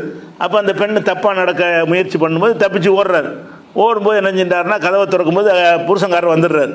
வந்தவுடனே நம்ம என்ன செய்யுதுன்னா பிளேட் அப்படி மாற்றிடுது, இவன் என்கிட்ட தப்பாக நடக்க முயற்சி பண்ணான்னு சொல்லி என்ன செய்யுது, அவர் மேலே பழியை போட்டு செய்கிறது. அதுக்கப்புறம் அங்கே உள்ள ஒருத்தர் அந்த குடும்பத்தை சேர்ந்த ஒரு ஆள் என்ன செய்வார்னு கேட்டால், இல்லை இல்லை இது வந்து யார் செஞ்சு நம்ம கண்டுபிடிச்சிடலாம், இவருடைய சட்டையை வந்து அதாவது ஓடினார்னு வைங்க, ஓடும்போது பிடிச்சி இழுத்தாங்கன்னு சொன்னால் அந்த சட்டை வந்து பின்பக்கமாக கிழிஞ்சிருக்கும். பின்பக்கமாக அந்த சட்டை வந்து கிளியிற மாதிரி தரத்தில் இருந்திருக்கும்னு நினைக்கிறேன். அவர் போட்டிருந்த சட்டை எல்லா சட்டையும் பிடிச்சா கிளியவா செய்யுது, அந்த காலத்தில் அந்த மாதிரி சட்டை போட்டுருப்பார்களுக்கு. அவர் சொல்கிற அந்த சட்டை வந்து பின்புறமாக கிழிஞ்சிருக்குது, பின்புறமாக கிழிஞ்சாருன்னா இழுத்தா தான் கிழியும், இவர் தான் ஓடி இருக்கிறாரு, இந்த பொம்பளை தான் இழுத்து இருக்கிறா, அதனால உங்கள் மனைவி தான் தப்பு செஞ்சுருக்காங்கிறத சொன்னதுக்கு பிறகு அவர் என்ன செய்வார்னு கேட்டால், அவர் இந்த மனைவியை கண்டிச்சிடுவார். கண்டிச்சுட்டு இருக்கும்போது ஊர் போனால் இது பஞ்சாயத்து பிரச்சனை ஆகிட்டே இருந்தவொன்னு என்ன செய்வார்னு கேட்டால், இந்த பொம்பளை வந்து வேறு சில பெண்களை சேர்த்து வச்சு அவங்கள வச்சு இவர் எங்களை தப்பாக நடக்க முயற்சி பண்ணாருன்னு சொல்லி இன்னொரு குற்றச்சாட்டை சொல்லி பல பெண்களை இந்த பொம்பளைக்கு சாட்சியாக சொல்லி அப்போ தான் ஜெயிலில் அடைப்பாங்க. இதுக்கு ஜெயிலில் அடைக்க மாட்டாங்க. இந்த விஷயத்தில் இவர் குற்றமற்றவர்னு அங்கே நிரூபணம் ஆயிரும். யூசுப் நபி தப்பு செய்யலை என்பது அந்த நேரத்திலேயே நினைஞ்சிருவாங்க.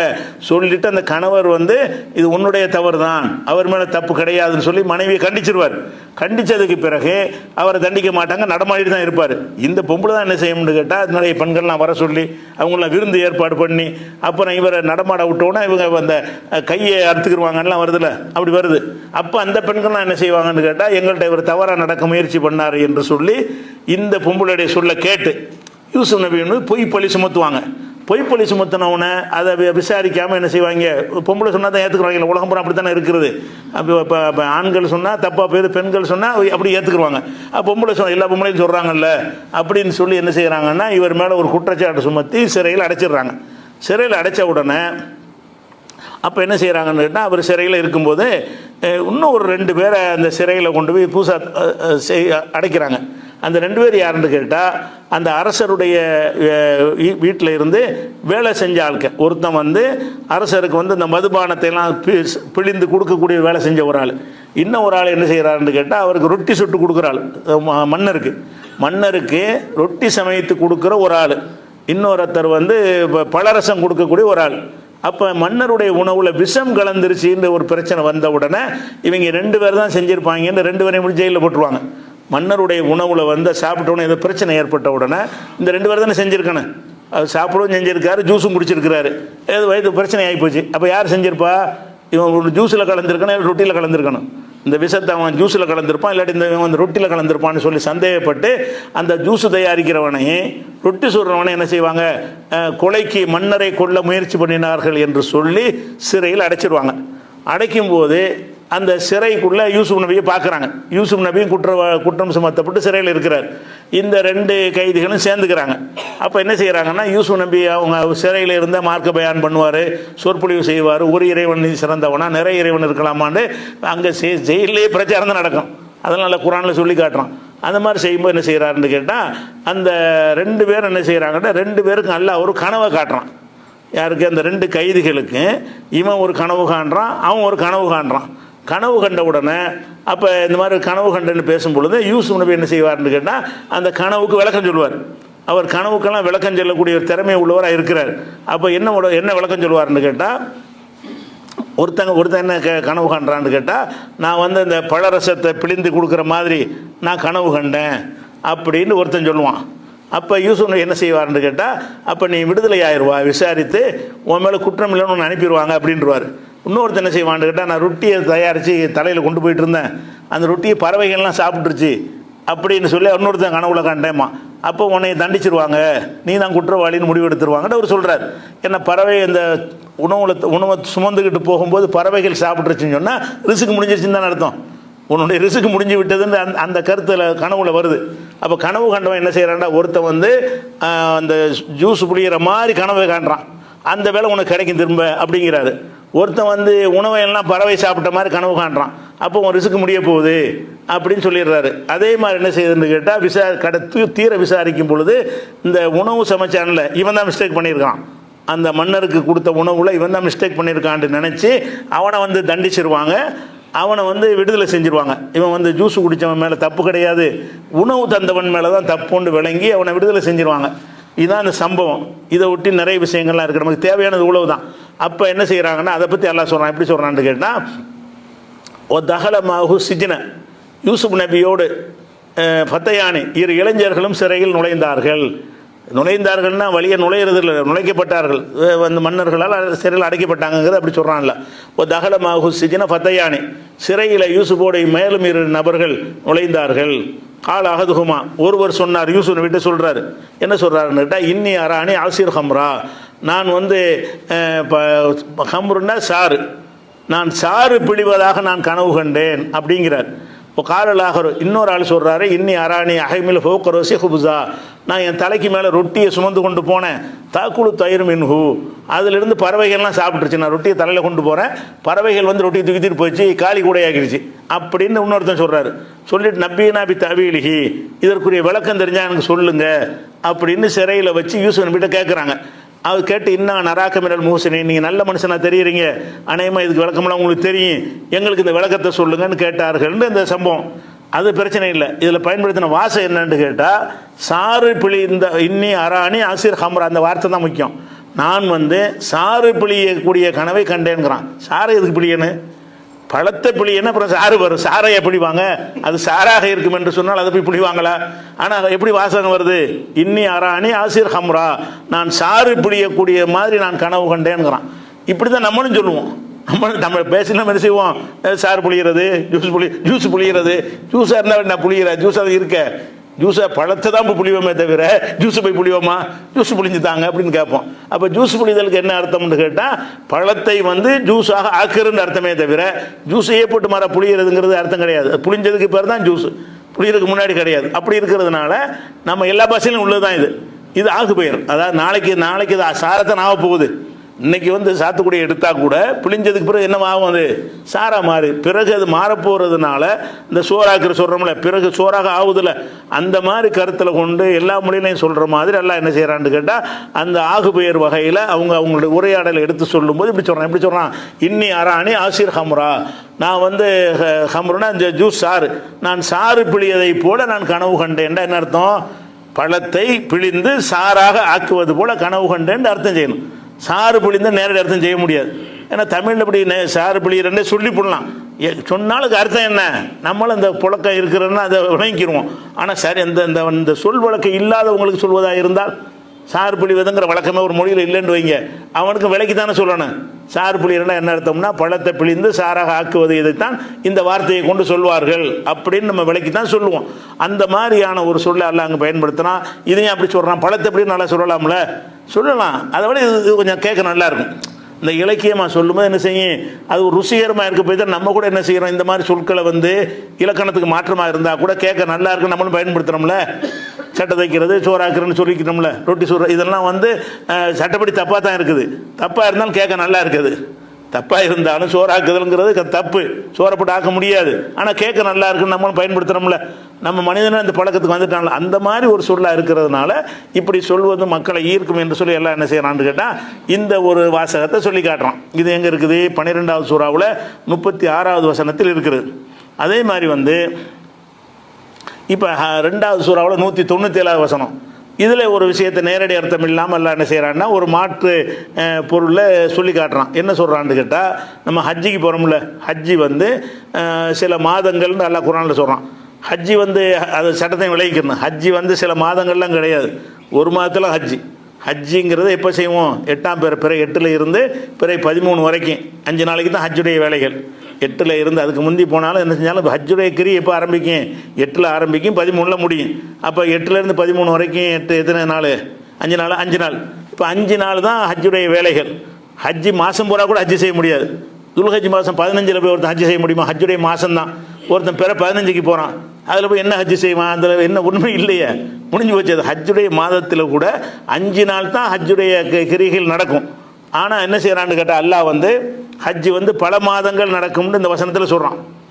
அல் ஹஜ்ஜு அஷூர் மாலுமாதம் 297ல் ஹஜ்ஜி என்பது பல மாதங்கள், அறியப்பட்ட பல மாதங்கள் அப்படின்னு சொல்கிறான்.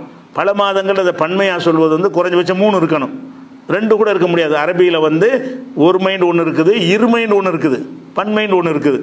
பன்மையாக சொன்னால் குறைஞ்சது 3ன்னு அர்த்தம். தமிழில் பன்மையாக சொன்னால் 2ன்னு அர்த்தம், குறைஞ்ச 2ன்னு அர்த்தம்.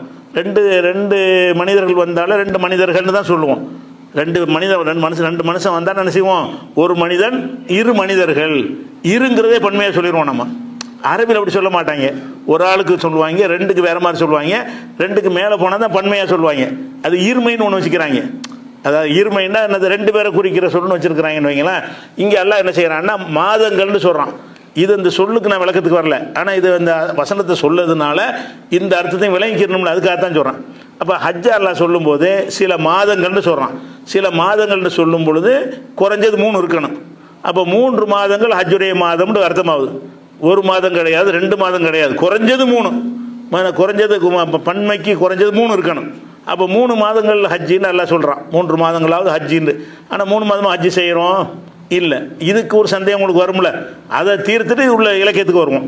இந்த 3 மாதம் எதுக்கு சொல்லப்படுதுன்னு கேட்டால், அதாவது முஹர்ரம் ஒன்று இருக்கா, முஹர்ரம் மாதம் சஃபரு முஹர்ரம் சஃபரு ரஜபு ஷாபான் துல்காதா மாதம் இருக்குல்ல, துல்காதா மாதம் முறையும் ஹஜ்ஜி செய்யலாம். அதாவது முஹர்ரம் சஃபரு ரபியுல் ஆஹிர் ஜமாத்துல் ஆஹிர் ரஜபு ஷாபான் ரமலான் துல்காதா துல்ஹஜ், இதான் அந்த மாதங்கள் வரிசைப்படி வருது. ஷவ்வால். அவங்க என்ன செய்வாங்கன்னு கேட்டால், அந்த அரபியர்கள் ஹஜ்ஜிக்கு ஹஜ்ஜி மாதத்துக்கு போக மாட்டாங்க. அந்த காலத்தில் என்ன செய்வாங்கன்னா, அந்த ஹஜ்ஜுடைய காலங்கள் பெரிய சந்தை திருவிழாவாக இருக்கும். அதனால் என்ன செய்வாங்கன்னு கேட்டால், அந்த பல நாடுகளில் உள்ளவங்கள்லாம் அவங்களுடைய சரக்குகள்லாம் கொண்டு 2 மாதம் 3 மாதத்துக்கு சந்தையில் போட்டு வியாபாரம் பண்ணி அப்போவே ஹஜ்ஜிக்கு பிரயாணம் பண்ணி வந்துடுவாங்க. ஷவ்வாலில் வந்துடுவாங்க. ஷவ்வாலில் சந்தை உக்காசு மஜன்னா துல் மஜாஸுன்னு பெரிய பெரிய சந்தைகள்லாம் இருந்துச்சு. அந்த சந்தைகள் 3 மாதத்துக்கு நடக்கும். அந்த சந்தை 3 மாதத்துக்கும் பல பகுதியிலேருந்து வருவாங்க. அதில் ஆடல் பாடல் ஒரு பக்கம் நடந்துக்கிட்டு இருக்கேன், வியாபாரம் ஒரு பக்கம் நடந்துக்கிட்டு இருக்கேன், அவன் பொருள்களை விற்றுக்கிட்டு வாங்கிட்டு இருப்பான். அந்த மாதிரி ஹஜ்ஜிக்குன்னு சொல்லிவிட்டு 3 ஷவ்வாலில் வந்துடலாம்.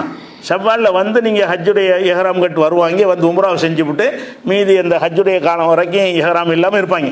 ஷவ்வாலில் வருவாங்க. ஷவ்வாலில் முதல் நுழைஞ்சவொடனே உம்ரா செஞ்சுருவாங்க. உம்ரா செஞ்சவொடனே இஹ்ராம்லேருந்து விடுபட்டுருவாங்க. விடுபட்டுட்டு ஷவ்வால் முழுசும் இஹ்ராம் இல்லாமல் இருப்பாங்க. துல்காதா முழுசும் இஹ்ராம் இல்லாமல் இருப்பாங்க. துல்ஹஜ்ஜில் அந்த 8 வரைக்கும் இஹ்ராம் இல்லாமல் இருப்பாங்க. 8 வந்தவுடனே ஹஜ்ஜுக்கு இஹ்ராம் கட்டி ஹஜ்ஜி செய்வாங்க. அதுலேயே சேர்ந்து ஹஜ்ஜி உம்ராவை இணைச்சி செய்கிறதுனால அதை பல மாதங்கள் நல்லா சொல்கிறான். பல மாதங்கள் அது ஷவ்வாலில் வந்துடலான் இருக்கிறதுனால ஹஜ்ஜிக்காக வேண்டி ஷவ்வாலில் வர்றாதான் நீங்கள் வந்துடலான் இருக்குது. அவங்க எதுக்கு வருவாங்கன்னு கேட்டால், ஹஜ்ஜி பயணத்தை நாடி உம்ராவை முதலில் செய்வார்கள். செஞ்சு விட்டு சந்தைக்கு போயிடுவாங்க. சந்தையில் பொருள்கள் வாங்குறது விற்கிறது அங்கே உள்ள அந்த விஷயங்கள்லாம் பார்வையிடுறதுக்காக போயிடுவார்கள். அப்படி போகும்போது என்ன ஆகுதுன்னு கேட்டால், அந்த 3 மாதமும் அந்த ஹஜ்ஜுடைய கிரிகைகளை ஹஜ்ஜை ஒட்டி தானே வர்றான். அதனால் என்ன செய்யணும், பன்மையாக சொல்லப்படுது. 3 மாதங்கள் ஹஜ்ஜுடைய வேலை கிடையாது. துல்ஹஜ் மாதம் முழுசும் கூட ஹஜ்ஜுடைய வேலை கிடையாது, 5 நாள் தான் வேலை. ஆனாலும் அந்த ஹஜ்ஜிக்காக பயணித்து வரக்கூடியவர்கள் 3 மாதங்கள் என்ன செய்வாங்க, அங்கே இருப்பாங்க. ஆனால் இப்போ அரசாங்கத்தில் உமர் காலத்தில் தடை செஞ்சுட்டாங்க. இது உமர் காலத்தில் இணைஞ்சிட்டாங்கன்னு கேட்டால், அதிகமாக மக்கள் இந்த ஷவ்வாலில் குழுமி உள்ளூர் மக்களுக்கு வாழ முடியாத அளவு கஷ்டத்தை உண்டாக்கிடுறாங்கன்னு சொல்லி அவங்க என்ன செய்யாங்க, ஹஜ்ஜு காலத்தெல்லாம் வரணும்னு சொல்லி தடை செஞ்சாங்க. இன்றைய அரசாங்கத்தில் உங்களுக்கு அவ்வளோ நாள் அனுமதி தரமாட்டான். ஹஜ்ஜின்னு சொன்னால் உங்களுக்கு 3 மாதங்களும் ஹஜ்ஜுடைய விசா தரமாட்டான்ல. ஏன் தரமாட்டேங்கிறான்னு கேட்டால், நீங்கள் செவ்வாயிலே போகலாம். போனீங்கன்னு சொன்னால் அந்த ஒரு சின்ன ஊருக்குள்ளே போயிட்டு பல லட்சம் 30-40 லட்சம் பேர் வெளிநாட்டிலேருந்து போனாடா என்ன ஆகும், விலைவாசி ஏறி போயிடும், வசதிகள் செய்ய முடியாது, தண்ணி வசதி செய்ய முடியாது, பல சிக்கல் வருங்கிறதுனால நாளை குறைக்கிறதுக்காக வேண்டி ஷவ்வால்லேருந்து அனுமதிக்கிறது இல்லை. ஷவ்வால்லாம் ஹஜ்ஜிக்கு அனுமதிக்க மாட்டாங்க, துல்காதா அனுமதிக்க மாட்டாங்க. துல்ஹஜ் மாதத்தில் வேணால் நீங்கள் போய்க்கலாம், அப்படி வச்சுருக்கிறாங்கன்னு வைங்களேன்.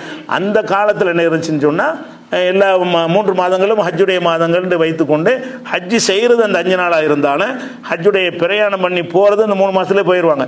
போய் உம்ரா மட்டும் செய்வாங்க. ஷவ்வால் மாதத்தில் ஷவ்வால் 1க்கு போயிட்டான்னு வைங்களேன், உம்ரா செஞ்சுட்டு அப்புறம் இஹ்ராம் இருக்க தேவையில்லை. இஹ்ராமில் இல்லைன்னா என்ன வேணாலும் செய்யலாம்ல, வியாபாரம் பண்ணுவாங்க, பண்டல் பண்ணலாம், சரக்குகளை கட்டிட்டு போவாங்க. வியாபாரம் பண்ணுறது கூடுமான்னு கூட சஹாபாக்களுக்கு சந்தேகம் வருகிறது. அது கூட எல்லாம் என்ன செய்யலாம், நீங்கள் ஹஜ்ஜுடைய பிரயாணத்தில் லைசா அலைக்கும் ஜுனாகுன் அன் தபு தொகுஃபி அதெல்லாம் ரப்பிக்கும். ஹஜ்ஜி பிரயாணத்தில் நீங்கள் வியாபாரம் பண்ணுவது குற்றம் கிடையாது. நம்மளே ஹஜ்ஜிக்கு போகணுன்னு வைங்களேன், மக்காவோட தங்கமெல்லாம் விலை கம்மியாக கிடைக்குன்னு நினச்சி வாங்கிட்டு வரலாம்னா வரலாம். நீ என்ன ஹஜ்ஜுக்கு போனியா வியாபாரத்துக்கு போனியான்னு கேட்கக்கூடாது. அல்லாஹ் சொல்லிவிட்டான். நீங்கள் ஹஜ்ஜுக்கு போனால் கூட என்ன செய்யலாம், அல்லாஹ்வுடைய அருளை தேடுவது குற்றம் கிடையாது. இங்கேருந்து சில பொருளை வாங்கிட்டு போனால் அங்கே நல்லபடிக்கு விற்கும்னு சொல்லிட்டு கூட ஹஜ்ஜுக்கு நீங்கள் போகலாம். ஹஜ்ஜை செய்வது செஞ்சிருவோம், அதோடு நம்ம என்ன செய்வோம், பொருள்களையும் வியாபாரம் பண்ணிடுவோம்னு சொல்லி நம்ம நாட்டில் உள்ள பொருளை வாங்கிட்டு போய் அங்கே விற்க முடியும் என்று சொன்னால் நீங்கள் விற்கிறது கூட செய்யலாங்கிற அளவுக்கு அனுமதி இருக்குது.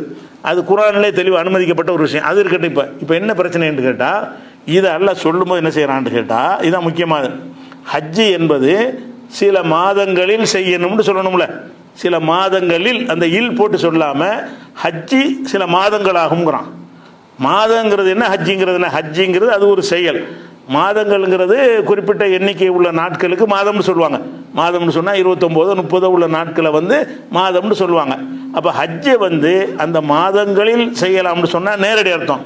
ஹஜ்ஜே மாதங்கள்ங்கிறான். ஹஜ்ஜி சில மாதங்கள் அப்படின்னு சொன்னால் ஹஜ்ஜி எப்படி சில மாதங்கள் ஆகும்? அல்லாஹ் எப்படி சொல்கிறான்னு கேட்டால், அல் ஹஜ்ஜு அஷ்ஹுருன், ஹஜ்ஜி என்பது சில மாதங்கள் ஆகுங்கிறான். ஹஜ்ஜி எப்படி, ஹஜ்ஜிங்கிறது எழுவாய், மாதங்கள்ங்கிறது பயனிலை. அப்போ ஹஜ்ஜி வந்து மாதங்களா? ஹஜ்ஜிங்கிறது சில செயல்கள், மாதங்களுக்கு அது சில நாட்கள். அப்போ மாதங்கள் என்பது காலத்தை குறிக்கக்கூடியது, ஹஜ்ஜி என்பது சில சடங்குகளை குறிக்கக்கூடியது. ஹஜ்ஜின்னு சொன்னால் சில சடங்குகளை செய்வதற்கு பேர் ஹஜ்ஜி. மாதங்கள் என்று சொன்னால் சில நாட்களுடைய தொகுப்பை சொல்வதற்கு பெயர் மாதம். அல்லாஹ் என்ன சொல்றான்னு கேட்டால், அல் ஹஜ்ஜு, ஹஜ்ஜி என்பது அஷ்ஹுருன், சில மாதங்கள். ஹஜ்ஜி சில மாதங்கள்ங்கிறான். ஹஜ்ஜி எப்படி சில மாதங்கள் ஆகும்? சில மாதங்களில் செய்ய வேண்டியதுன்னு வரணுங்க. எப்படி நேரடி அர்த்தம் செஞ்சால் ஹஜ்ஜி என்பது சில மாதங்களில் செய்யும் செயல் அப்படின்னு சொல்வதற்கு பதிலாக அதையெல்லாம் கழிச்சுவிட்டு ஹஜ்ஜி சில மாதங்கள் அப்படின்னு நல்லா சொல்கிறான். இந்த இடத்துல வந்து டைரக்ட் நேரடி அர்த்தம் கொடுக்க முடியாது.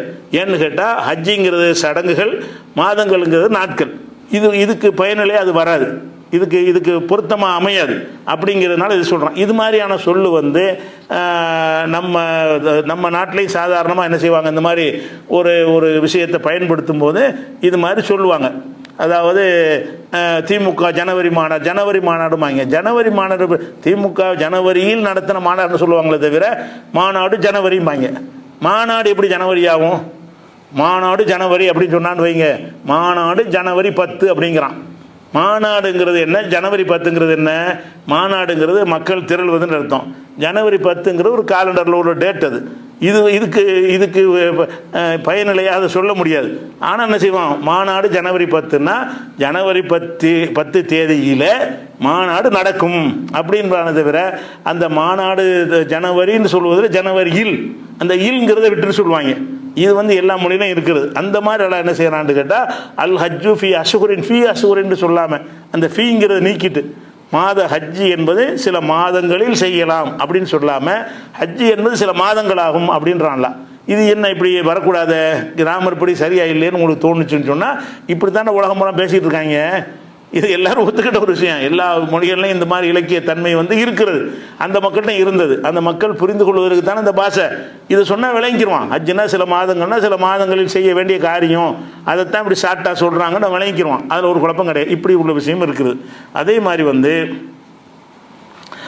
மூசா நபி காலத்தில் நடந்த ஒரு சம்பவம் என்னன்னு கேட்டால், அவங்க வந்து ஏற்கனவே சொல்லியிருக்கோம் அந்த சம்பவத்தை. மூசா நபி அவர்களை வந்து அல்லாஹ் தௌராத் வேதம் கொடுப்பதற்காக வேண்டி தூர் சீனா மலைக்கு வர சொல்லிட்டான். நான் ஒரு 40-30 நாளைக்கு முதல்ல அவர் நோன்பு வைக்க சொன்னான், தவம் இருக்க சொன்னான். அப்புறம் ஒரு 10 நாள் அதிகமாக்கி 40 நாள் ஆக்கி அந்த தவம் முடிஞ்சதுக்கு பிறகு அல்லாஹ் என்ன செய்யறான், தௌராத்தை எழுதி கொடுத்தான்லாம் சொன்னோம்ல, தௌராத் வேதத்தை அவர் கொடுத்து அனுப்புகிறான். அந்த தௌராத் வேதத்தை வாங்குறதுக்காக மூசா நபி போகும் பொழுது இங்கே உள்ள பாலஸ்தீன் ஜெருசலமில் இருந்த இஸ்ரேல் மக்களுக்கு ஹாரூன் நபியை தலைவராக்கிட்டு போகிறார். நான் வந்து தூர் சீனா மலைக்கு போகிறேன், அல்லாவிடத்தில் தவம் இருந்து வேதத்தை வாங்கி வருவதற்காக நான் போகிறேன். நீ வந்து இந்த மக்களை அவர் ஒரு நபி தானே, அவர் சாதாரண ஆள் கிடையாது. ஹாரூன்கிறவர் ஒரு நபி. 2 பேரை ஒரு சமுதாயத்துக்கு இல்லை நபி ஆக்கியிருந்தான். என்னடா இவருக்கு பேச்சு தெளிவு வராது, மூசா நபிக்கு விஷயம் இருக்கு, அந்த நாக்கு குளரும். அதுக்காக வேண்டி அவரை கொஞ்சம் எனக்கு துணையாக்குன்னு அவர் கேட்பார், என்னை விட நல்லா பேசுவார் அப்படின்னா ஹாரூனை எல்லாம் நபி ஆக்கியிருப்பான். அந்த ஹாரூனை கொண்டாந்து நிப்பாட்டி போட்டு அவர் போயிடுவார். போன அந்த இடைப்பட்ட காலத்தில் என்ன செய்வாங்கன்னு கேட்டால், ஒரு காலை ஒருத்தன் சாமரின்னு ஒருத்தன் இருந்து தங்கத்தில் சிலை மாதிரி செஞ்சு காளை மாடு மாதிரி செஞ்சு இதுதான் கடவுள், இதுதான் மூசாவுடைய கடவுள், அவர் வேற எங்கேயும் போயிட்டார், தப்பாக போயிட்டார் அப்படின்னு சொல்லிவிட்டு காளை மாட்டை பேசிக் இல்லாமல் வளர்ந்துருக்காங்க பாருங்க. காளை மாட்டை பிடிச்சி கடவுள்னு நம்புகிறாங்க பாருங்களேன். அவங்க எந்த ஒரு புரிதலும் இல்லாமல் காளை மாடுங்கிறது தூக்கி போட்டு உடஞ்சா பறிச்சிடலாம், கொளுத்துனா கொளுத்தி போடலாம், இதை போய் கடவுள்னு சொல்கிறமேன்னு ஒரு புரிதல் இல்லாமல் அவங்க கடவுள்னு சொல்லிட்டாங்க. ஹாரூன் நபி எவ்வளோ சொல்லி பார்க்குறாரு, அதை கேட்கவே இல்லை. அது கேட்காம என்ன செஞ்சாங்க, வழிகட்டு போயிட்டாங்க. இது ஒரு இந்த சம்பவம் எல்லாரும் தெரிஞ்ச விஷயம்தான். இதை பற்றி எல்லாம் சொல்லும்போது எப்படி சொல்கிறாங்கன்னு கேட்டால், ஒய்தாகதனா மீசாக்கும், உங்கள்கிட்ட வந்து உடன்படிக்கை எடுத்தோம், ஒரு ரஃபானா ஃபோகோக்கும் தூர, உங்களுக்கு மேலே தூர் மலையை உயர்த்தினோம், புது மாத்தை நாக்குமி கூவத்தின், வலிமையாக நாம் கொடுத்ததை பிடித்து கொள்ளுங்கள், வஸ்மவும் செவிமடுங்கள் என்று சொன்னோம். கால அவங்கெல்லாம் சொன்னாங்க, சமீனா வசைனா, நாங்கள் வந்து செவியிட்டோம், ஆனால் வந்து நாங்கள் மீறுவோம் அப்படின்றாங்க. சொல்லிவிட்டோன்னே அதை பற்றி அல்லாஹ் சொல்லி காட்டுகிறான். ஓ உஷிரிபு ஃபி குலூபிஹிம் அல் இஜ்ல, அவங்களுடைய உள்ளத்தில் வந்து காளை மாடு புகட்டப்பட்டது அப்படிங்கிறான். காளை மாடுங்கிறது என்ன, சர்பத்தா? காளை மாடு வந்து புகட்டக்கூடிய ஒரு பானமா? அது காளை மாடுங்கிறது ஒரு திங்கிறன்னு சொல்லலாம், காளை மாடை திண்டாங்கன்னா சொல்லலாம். அது அல்லாஹ் என்ன செய்யறான்னு கேட்டால், அவங்க உள்ளத்தில் காளை மாடு வந்து புகட்டப்பட்டது. காளை மாடுங்கிற சர்பத்து புகட்டுறதுன்னு வார்த்தை போகிறான்ல, என்ன செய்யறான், காளை மாடு வந்து அது புகட்டுவதற்குரியதா திங்கிறதுக்குள்ளதா? திங்கிறதுக்கு உள்ளது. புகட்டுவதுன்னா லிக்விடாக இருக்கணும். லிக்விடாக இருந்தால் தான் ஷர்பத்து, டீ, காப்பி, தண்ணி, சுடு தண்ணி இதைத்தான் நம்ம வந்து குடிக்கிறதுன்னு சொல்லுவோம். சோறு கறியெல்லாம் குடிக்கிறதுன்னு சொல்ல மாட்டோம், அது சாப்பிட்றதுன்னு சொல்லுவோம், இதை குடிக்கிறேன்னு சொல்லுவோம். அல்லாஹ் என்ன செய்கிறான்னு கேட்டால், அந்த காளை மாட்டை சொல்லும் பொழுது அந்த காளை மாடு அவர்களுக்கு புகட்டப்பட்டது. புகட்டுவதுன்னா தண்ணிக்கு உள்ள வார்த்தை. புகட்டப்பட்டது, சாப்பிட கொடுக்கப்பட்டதுன்னு சொல்லலை. காளை மாடு வந்து புகட்டப்பட்ட, அது எங்கே புகட்டப்பட்டுச்சான்? ஃபி குலூபிஹிம், அவங்க உள்ளத்தில் காளை மாடை ஊற்றியாச்சு. காளை மாடையை ஊற்றிட்டான். காளை மாட்டின் மீது உள்ள பக்தி, காளை மாடை கடவுளாக்கணுங்கிற அந்த சிந்தனையை எல்லாம் உள்ளத்தில் ஊட்டிட்டான். அவங்க உள்ளத்தில் வந்து இந்த காளை கன்றை நம்ம வணங்கணும் அப்படின்னு ஒரு சிந்தனை எல்லாம் போட்டிருக்கிறான்ல, அதுதான் இல்லை என்ன செய்யறான்னு கேட்டால், காளை மாட்டை கடவுளாக்குதல் என்ற கருத்து அவங்க உள்ளத்தில் விதைக்கப்பட்டது. இதான் அதுக்கு கருத்து. நேரடி அர்த்தத்தை விட்டு பார்த்தீங்கன்னு சொன்னால் இதுக்கு கருத்து என்னன்னு கேட்டால், அன்றைக்கு இருந்த அந்த மக்களுக்கு வந்து காளை மாட்டை நம்ம தெய்வமாக வணங்கலாம் என்ற சிந்தனை அவங்க உள்ளத்தில் ஊட்டப்பட்டது. அதனால என்ன செய்யறாங்க, எதையும் சிந்திக்க மாட்டேங்கிறாங்க. எவ்வளவுதான் ஹாரூன் நபி சொன்னா கூட அதெல்லாம் போயான்ட்டாங்க. இதுதான் கடவுளுங்கிறாங்க. மூசா தப்பி போயிட்டாரு, அவரே வந்தால் கூட இதுதான் வழிபடுவாருங்கிறாங்க. அப்போ இந்த அளவுக்கு முத்தி போட என்ன அர்த்தம்? காளை மாட்டு சிற்பத்தின் மீது உள்ள ஒரு பக்தி அவங்களுக்கு உள்ளத்தில் ஊட்டப்பட்ட பக்தி ஊட்டப்பட்டது தான் நல்லா சொல்றானே தவிர காளை மாடு ஊட்டப்படல. அப்போ காளை மாடுங்கிறது வேற அர்த்தத்தில் பயன்படுத்தப்படுது. காளை மாடுங்கிறது காளை மாட்டின் மீது உள்ள பற்று, காளை மாட்டின் மீது உள்ள பக்தி. அது பக்தியை தாங்க சொல்றாங்க, காளை மாடு கிடையாது. காளை மாட்டின் மீது உள்ள பக்தி அவர்கள் ஊட்டப்பட்டதுங்கிறான். ஒன்று அந்த பக்தியை என்னவாக்குறான்னு கேட்டால் ஒரு பானம் மாதிரி எல்லாம் ஆக்குறான். அந்த பக்தியை என்ன செய்யறது, சர்பத்து மாதிரி ஆக்கி அவங்க குடிச்ச உடனே என்ன செய்யறாங்க, அதன் மாதிரி ரியாக்ட் பண்றாங்கன்ற மாதிரி எல்லாம் சொல்றாங்க. எப்படி சொல்றாங்க, உஷரிபு, அவர்கள் புகட்டப்பட்டார்கள் ஃபி குலூபிஹிம், அவங்களுடைய உள்ளத்தில் புகட்ட முடியுமா? புகட்டுவது வாயில தானே போட்ட முடியும். சர்பத்தை குடிச்சா கூட சர்பத்தை உள்ளத்தில் கொண்டு ஊற்ற முடியுமா? உள்ளத்தில்ங்கிறான்ல. உஸ்ரிபு, அவர்கள் புகட்டப்பட்டார்கள் ஃபி குலூபிஹிம், அவங்களுடைய உள்ளங்களிலே புகட்டப்பட்டார்கள். அல்ல இதில் காளை மாடை புகட்டப்பட்டார்கள். அப்போ உள்ளத்தில் காளை மாட்டின் மீது ஒரு பக்தி புகட்டப்பட்டது. காளை மாட்டை கடவுளாக வணங்க வேண்டும் என்ற ஒரு சிந்தனை அவங்க உள்ளத்தில் புகட்டப்பட்டு இருந்தது அப்படிங்கிறது. அவங்க மனசெல்லாம் காளை மாட்டுடைய பக்தி தான் இருந்ததுங்கிறத சொல்றதுக்கு பதிலாக அதை ஒரு பானமாக கற்பனை பண்ணி அதை குடிக்கிற மாதிரி ஆக்கி அது உள்ளத்தில் ஊத்துன மாதிரி ஆக்கி கல்பை திறந்துக்கிட்டு என்ன ஊற்றியாச்சு, அதை உள்ளத்தில் அந்த காளை மாடுங்கிற சர்பத்தை ஊற்றினா எப்படி இருக்குமோ அந்த மாதிரி நினைச்சிட்டாங்க. அப்படி மாறி போயிட்டாங்க, குடிச்ச மாதிரி மாறி போயிட்டாங்க அப்படின்னு ஒரு ஓமை வடிவத்தில் ஒரு இலக்கியமாக எல்லாம் சொல்லி காட்டுறான். அதில் இந்த வாசகம் வந்து நேர அர்த்தம் செய்ய முடியாது. ஏன்னாட்டா காளை மாட்டை வந்து அவங்களுக்கு புகட்டுற ஜாமானும் இல்லை. அது புகட்டுவது குடிக்கிறதுலாம் வாயில தான் குடிப்பாங்களே தவிர கல்புல போய் என்ன செய்ய மாட்டாங்க. கல்புங்கிற ஒரு சிந்தனை சிந்திக்கிற தன்மைக்கு பேர் தானே, அதில் கொண்டு போயிட்டு காளை மாட்டெல்லாம் ஊற்ற முடியாது. அப்போ இதில் என்ன அர்த்தம்னு கேட்டால், அந்த கல்புண்டு வந்த வார்த்தையினால அது புகட்டப்பட்டார்கள் என்பதற்கு அந்த அர்த்தம் கொடுக்க மாட்டோம். உள்ளத்திலேன்னு வந்த காரணத்தினால காளை மாடுங்கிற அர்த்தம் கொடுக்க மாட்டோம். இதுக்கு என்னென்ன அர்த்தம் செய்வோம், காளை மாட்டின் மேல் உள்ள பக்தி அவர்கள் உள்ளத்திலே ஊட்டப்பட்டது. அது எந்த மாதிரி இருக்குது என்று கேட்டால், அல்ல எப்படி கற்பனை பண்ணி அதை சொல்றான்னு கேட்டால், காளை மாட்டு பக்தியை ஒரு சர்பத்துன்னு வச்சுக்கிறோங்க. இந்த சர்பத்தை அவங்க உள்ளத்தில் ஊற்றியாச்சு. உள்ளத்தில் சர்பத்தை ஊற்றினா உள்ளத்தில் உள்ளதான வெளிப்படும். அப்படிங்கிற மாதிரி ஒரு கற்பனை செஞ்சு என்ன செய்யறான் அல்லாஹ் வந்து அதுக்கு தகுந்த மாதிரி வாசகத்தை போட்டு அதை ஒரு இலக்கியமாக சொல்லக்கூடியதை பார்க்குறோம். இது ஒரு விஷயம். அதே மாதிரி வந்து 2வது சூறாவில் 138வது வசனம், இதில் ஒரு அற்புதமான ஒரு இலக்கியம் இருக்குது. என்ன இலக்கியம் இருக்குன்னு கேட்டால், நபிசல்லா சங்காலத்தில் இருக்குது, இப்போவும் இருக்குதுன்னு நினைக்கிறேன். நபிசல்லா சங்காலத்தில் வந்து நஸ்ரானிகள் கிறிஸ்தவ சமுதாயத்தவர்கள் அந்த பக்கம் இருந்தாங்க. கொஞ்சம் பேர் யூதர்கள் நிறைய இருந்தாங்க, கிறிஸ்தவர்கள் குறைவாக மதீனாவில் இருந்தாங்க. அவங்க என்ன செய்வாங்கன்னா, கிறிஸ்தவர்கள் வந்து அவங்க மதத்தை ஒருத்தன் தழுவ வந்தான்னு சொன்னால் மஞ்ச சாயத்தை இப்போ செய்கிறாங்களான்னு தெரியல, ஆனால் ரசூலுல்லாஹ் காலத்தில் இருந்துச்சு. மஞ்சள் தண்ணியை கரைச்சி வைத்து கொண்டு அதில் அவனை முக்கி எடுப்பாங்க. எடுத்தவனை இப்போ தான் அவன் நஸ்ரானி நஸ்ரானியன் ஹக்கா, இப்போ தான் அவன் நஸ்ரானி ஆகிட்டான் அப்படிம்பாங்க. ஒருவன் வந்து அந்த மதத்தை தழுவுவதாக இருந்தால் அந்த மஞ்சள் சாயத்தில் முக்கியவன் எடுப்பாங்க. நம்ம இஸ்லாத்தில் வருவதற்கு சாயம்லாம் கிடையாதுண்ணே, கொள்கை ஏற்றுக்கிறது தானே. ஒருத்தர் இஸ்லாத்தில் வர்றாருந்தா நம்ம சேப்பு சாயத்தை பூசி அனுப்புகிறோம், லா இலாஹ இல்லல்லாஹ் சொல்கிறோம், முஹம்மது ரசூலுல்லாஹ்ங்கிறோம். இஸ்லாத்தில் வருவதற்கு நம்ம சொல்லக்கூடியது வந்து கலிமா, கொள்கை. அவங்க சொன்னது என்னன்னு கேட்டால், இந்த மதத்தில் சேர்வதாக இருந்தால் அந்த தண்ணியில் முங்கி எந்திரி, அது ஞான ஸ்நானம்னு அதுக்கு பேர். அந்த இப்போ எப்படி செய்கிறாங்கன்னு எனக்கு தெரியல, இப்போ என்ன கேள்வி கேட்டக்கூடாது, இப்போ உள்ள நடைமுறை எனக்கு தெரியல.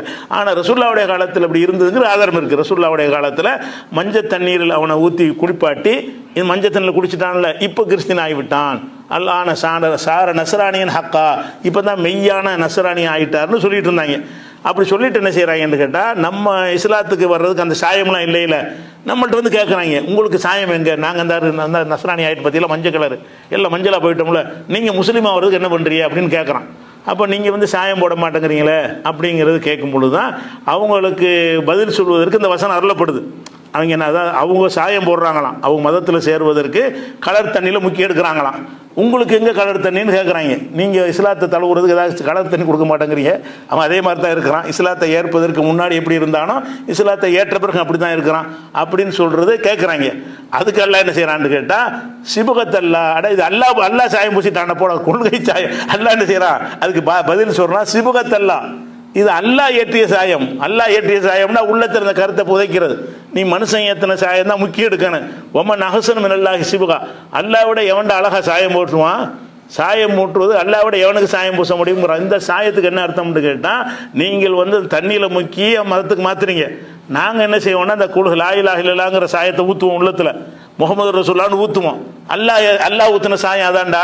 இதை விட எப்படி சாயம் ஏற்றுறது? அப்போ கல்புல கொண்டே சாயத்தை ஏற்றுறது தான் சரியானது, தவிர உடம்புல ஏற்றுறது எப்படி ஒரு கொள்கை ஏற்றுக்கிறதாகும்? கொள்கைங்கிறத உள்ளம் சார்ந்த விஷயம் தானே, ட்ரெஸ்ஸு சார்ந்த விஷயமா? போய்கிட்டு இருக்கான் ஒருத்தன், மதத்தை ஏற்றுக்கிறாமல் இருப்பான், மஞ்சள் தண்ணி ஊற்றினா கிறிஸ்தவன் ஆயிடுவானா? நம்பினா தானங்க ஆகுவான். அதை நம்புறது எங்கே இருக்குது? உள்ளத்திலான இருக்கிறது. அப்போ நீங்கள் ஒரு மதத்தில் சேருவதாக இருந்தால் உள்ளத்தில் ஏற்படுகிற மாற்றத்தை தான் அது நீங்கள் வழிமுறை ஆக்கணுமே தவிர, உடலில் சில அடையாளங்களை போட்ட உடனே இதான் மதத்தில் சேர்ந்து விட்டார்னா நீங்களோட பைத்தியக்காரத்தனம் பண்ணுறீங்க, எங்கிட்ட கேட்குறீங்கிற நல்லா கேட்குறான். நீங்கள் தான் பைத்தியக்காரத்தனம் பண்ணுறீங்க. நாங்கள் சொல்லி கொள்கை, இஸ்லாத்தை ஒருவன் ஏற்றுக்கொள்வது என்பது ஒரு கொள்கைக்கு வந்துட்டான்னு அர்த்தம். கொள்கைக்கு வருவது எப்படி வருவது? இங்கே வரணும். கொள்கைக்கு வருவதாக இருந்தால் நம்முடைய கல்புல அந்த கருத்து நுழையணும்.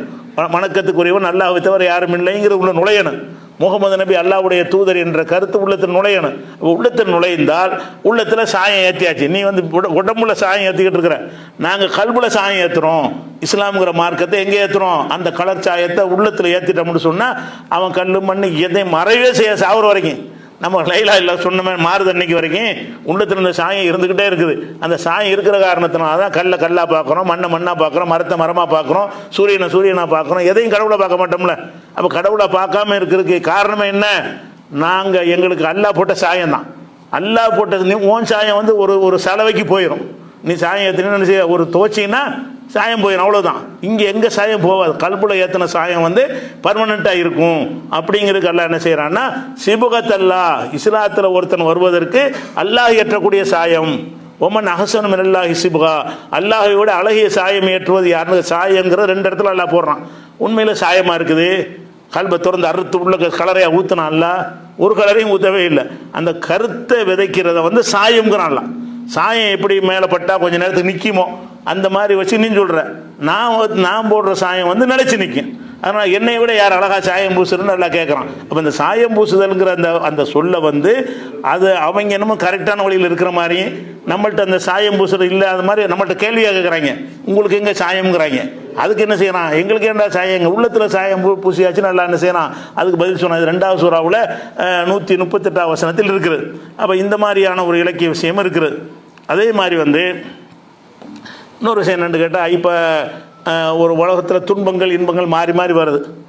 அதே மாதிரி இந்த உகது போர்க்களத்தில் முஸ்லீம்களுக்கு கடுமையான தோல்வி ஏற்பட்டுச்சு. ஆரம்பத்தில் கடும் தோல்வி ஏற்பட்டு பிறகு இறுதி வெற்றி வந்துச்சுன்னு வைங்களேன். நிறைய பேர் 70 சகாபாக்கள் வரையும் கொல்லப்பட்டாங்க. கடுமையான சோதனையான ஒரு போராக உகது போர் இருந்துச்சு.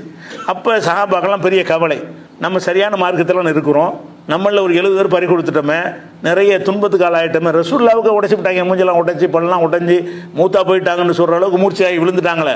அல்லாஹ்வுடைய ரசூலுக்கே காயம் ஏற்படுற அளவுக்கு அந்த உஹது போருடைய தாக்கம் இருந்தது. அப்போ என்ன செய்கிறாங்கன்னு மக்கள்லாம் வந்துக்கிட்டு, என்னடா இது, நம்ம சரியான பாதையில் இருக்கிறோம், நமக்கு வந்திருக்குதே, இது எப்படி நமக்கு வர்றது, நம்ம சரியாக இல்லாட்டி நமக்கு எது தப்பு இருக்குமோ, நமக்கு எது தோல்வி வந்துச்சுன்னு சந்தேகம் வரும்ல. நம்ம மிஸ்லாத்தில் இருந்தால் வெற்றி தான் கிடைக்கணும்னு அவங்க நினச்சிக்கிட்டு இருக்கிறாங்க. அதுக்கு மாற்றமாக இந்த சம்பவம் இருக்குது. அதை பற்றி என்ன செய்யறான், அல்லாஹ் பதில் சொல்கிறான். என்ன சொல்கிறான்னு கேட்டால், டேய் இன்னைக்கு உனக்கு துன்பம் ஏற்பட்டுச்சா, பத்ர் போரில் என்ன நடந்துச்சு, அவனுக்கு வந்துச்சுல. அல்லாஹ் என்ன கேட்குறான், அடே பத்ர் போரில் அவர்களுக்கு ஒரு துன்பம் ஏற்பட்டது, உஹது போரில் உனக்கு ஏற்பட்டிருக்கிறது, நீங்கள் நல்லவர்கள் தான் வெற்றி பெறுவார்கள்னு அமைக்கவே இல்லை. தில்கல் ஐயாமுனு தாவில்ஹா பைனன்னாஸ், இந்த காலச்சக்கரத்தை மக்கள்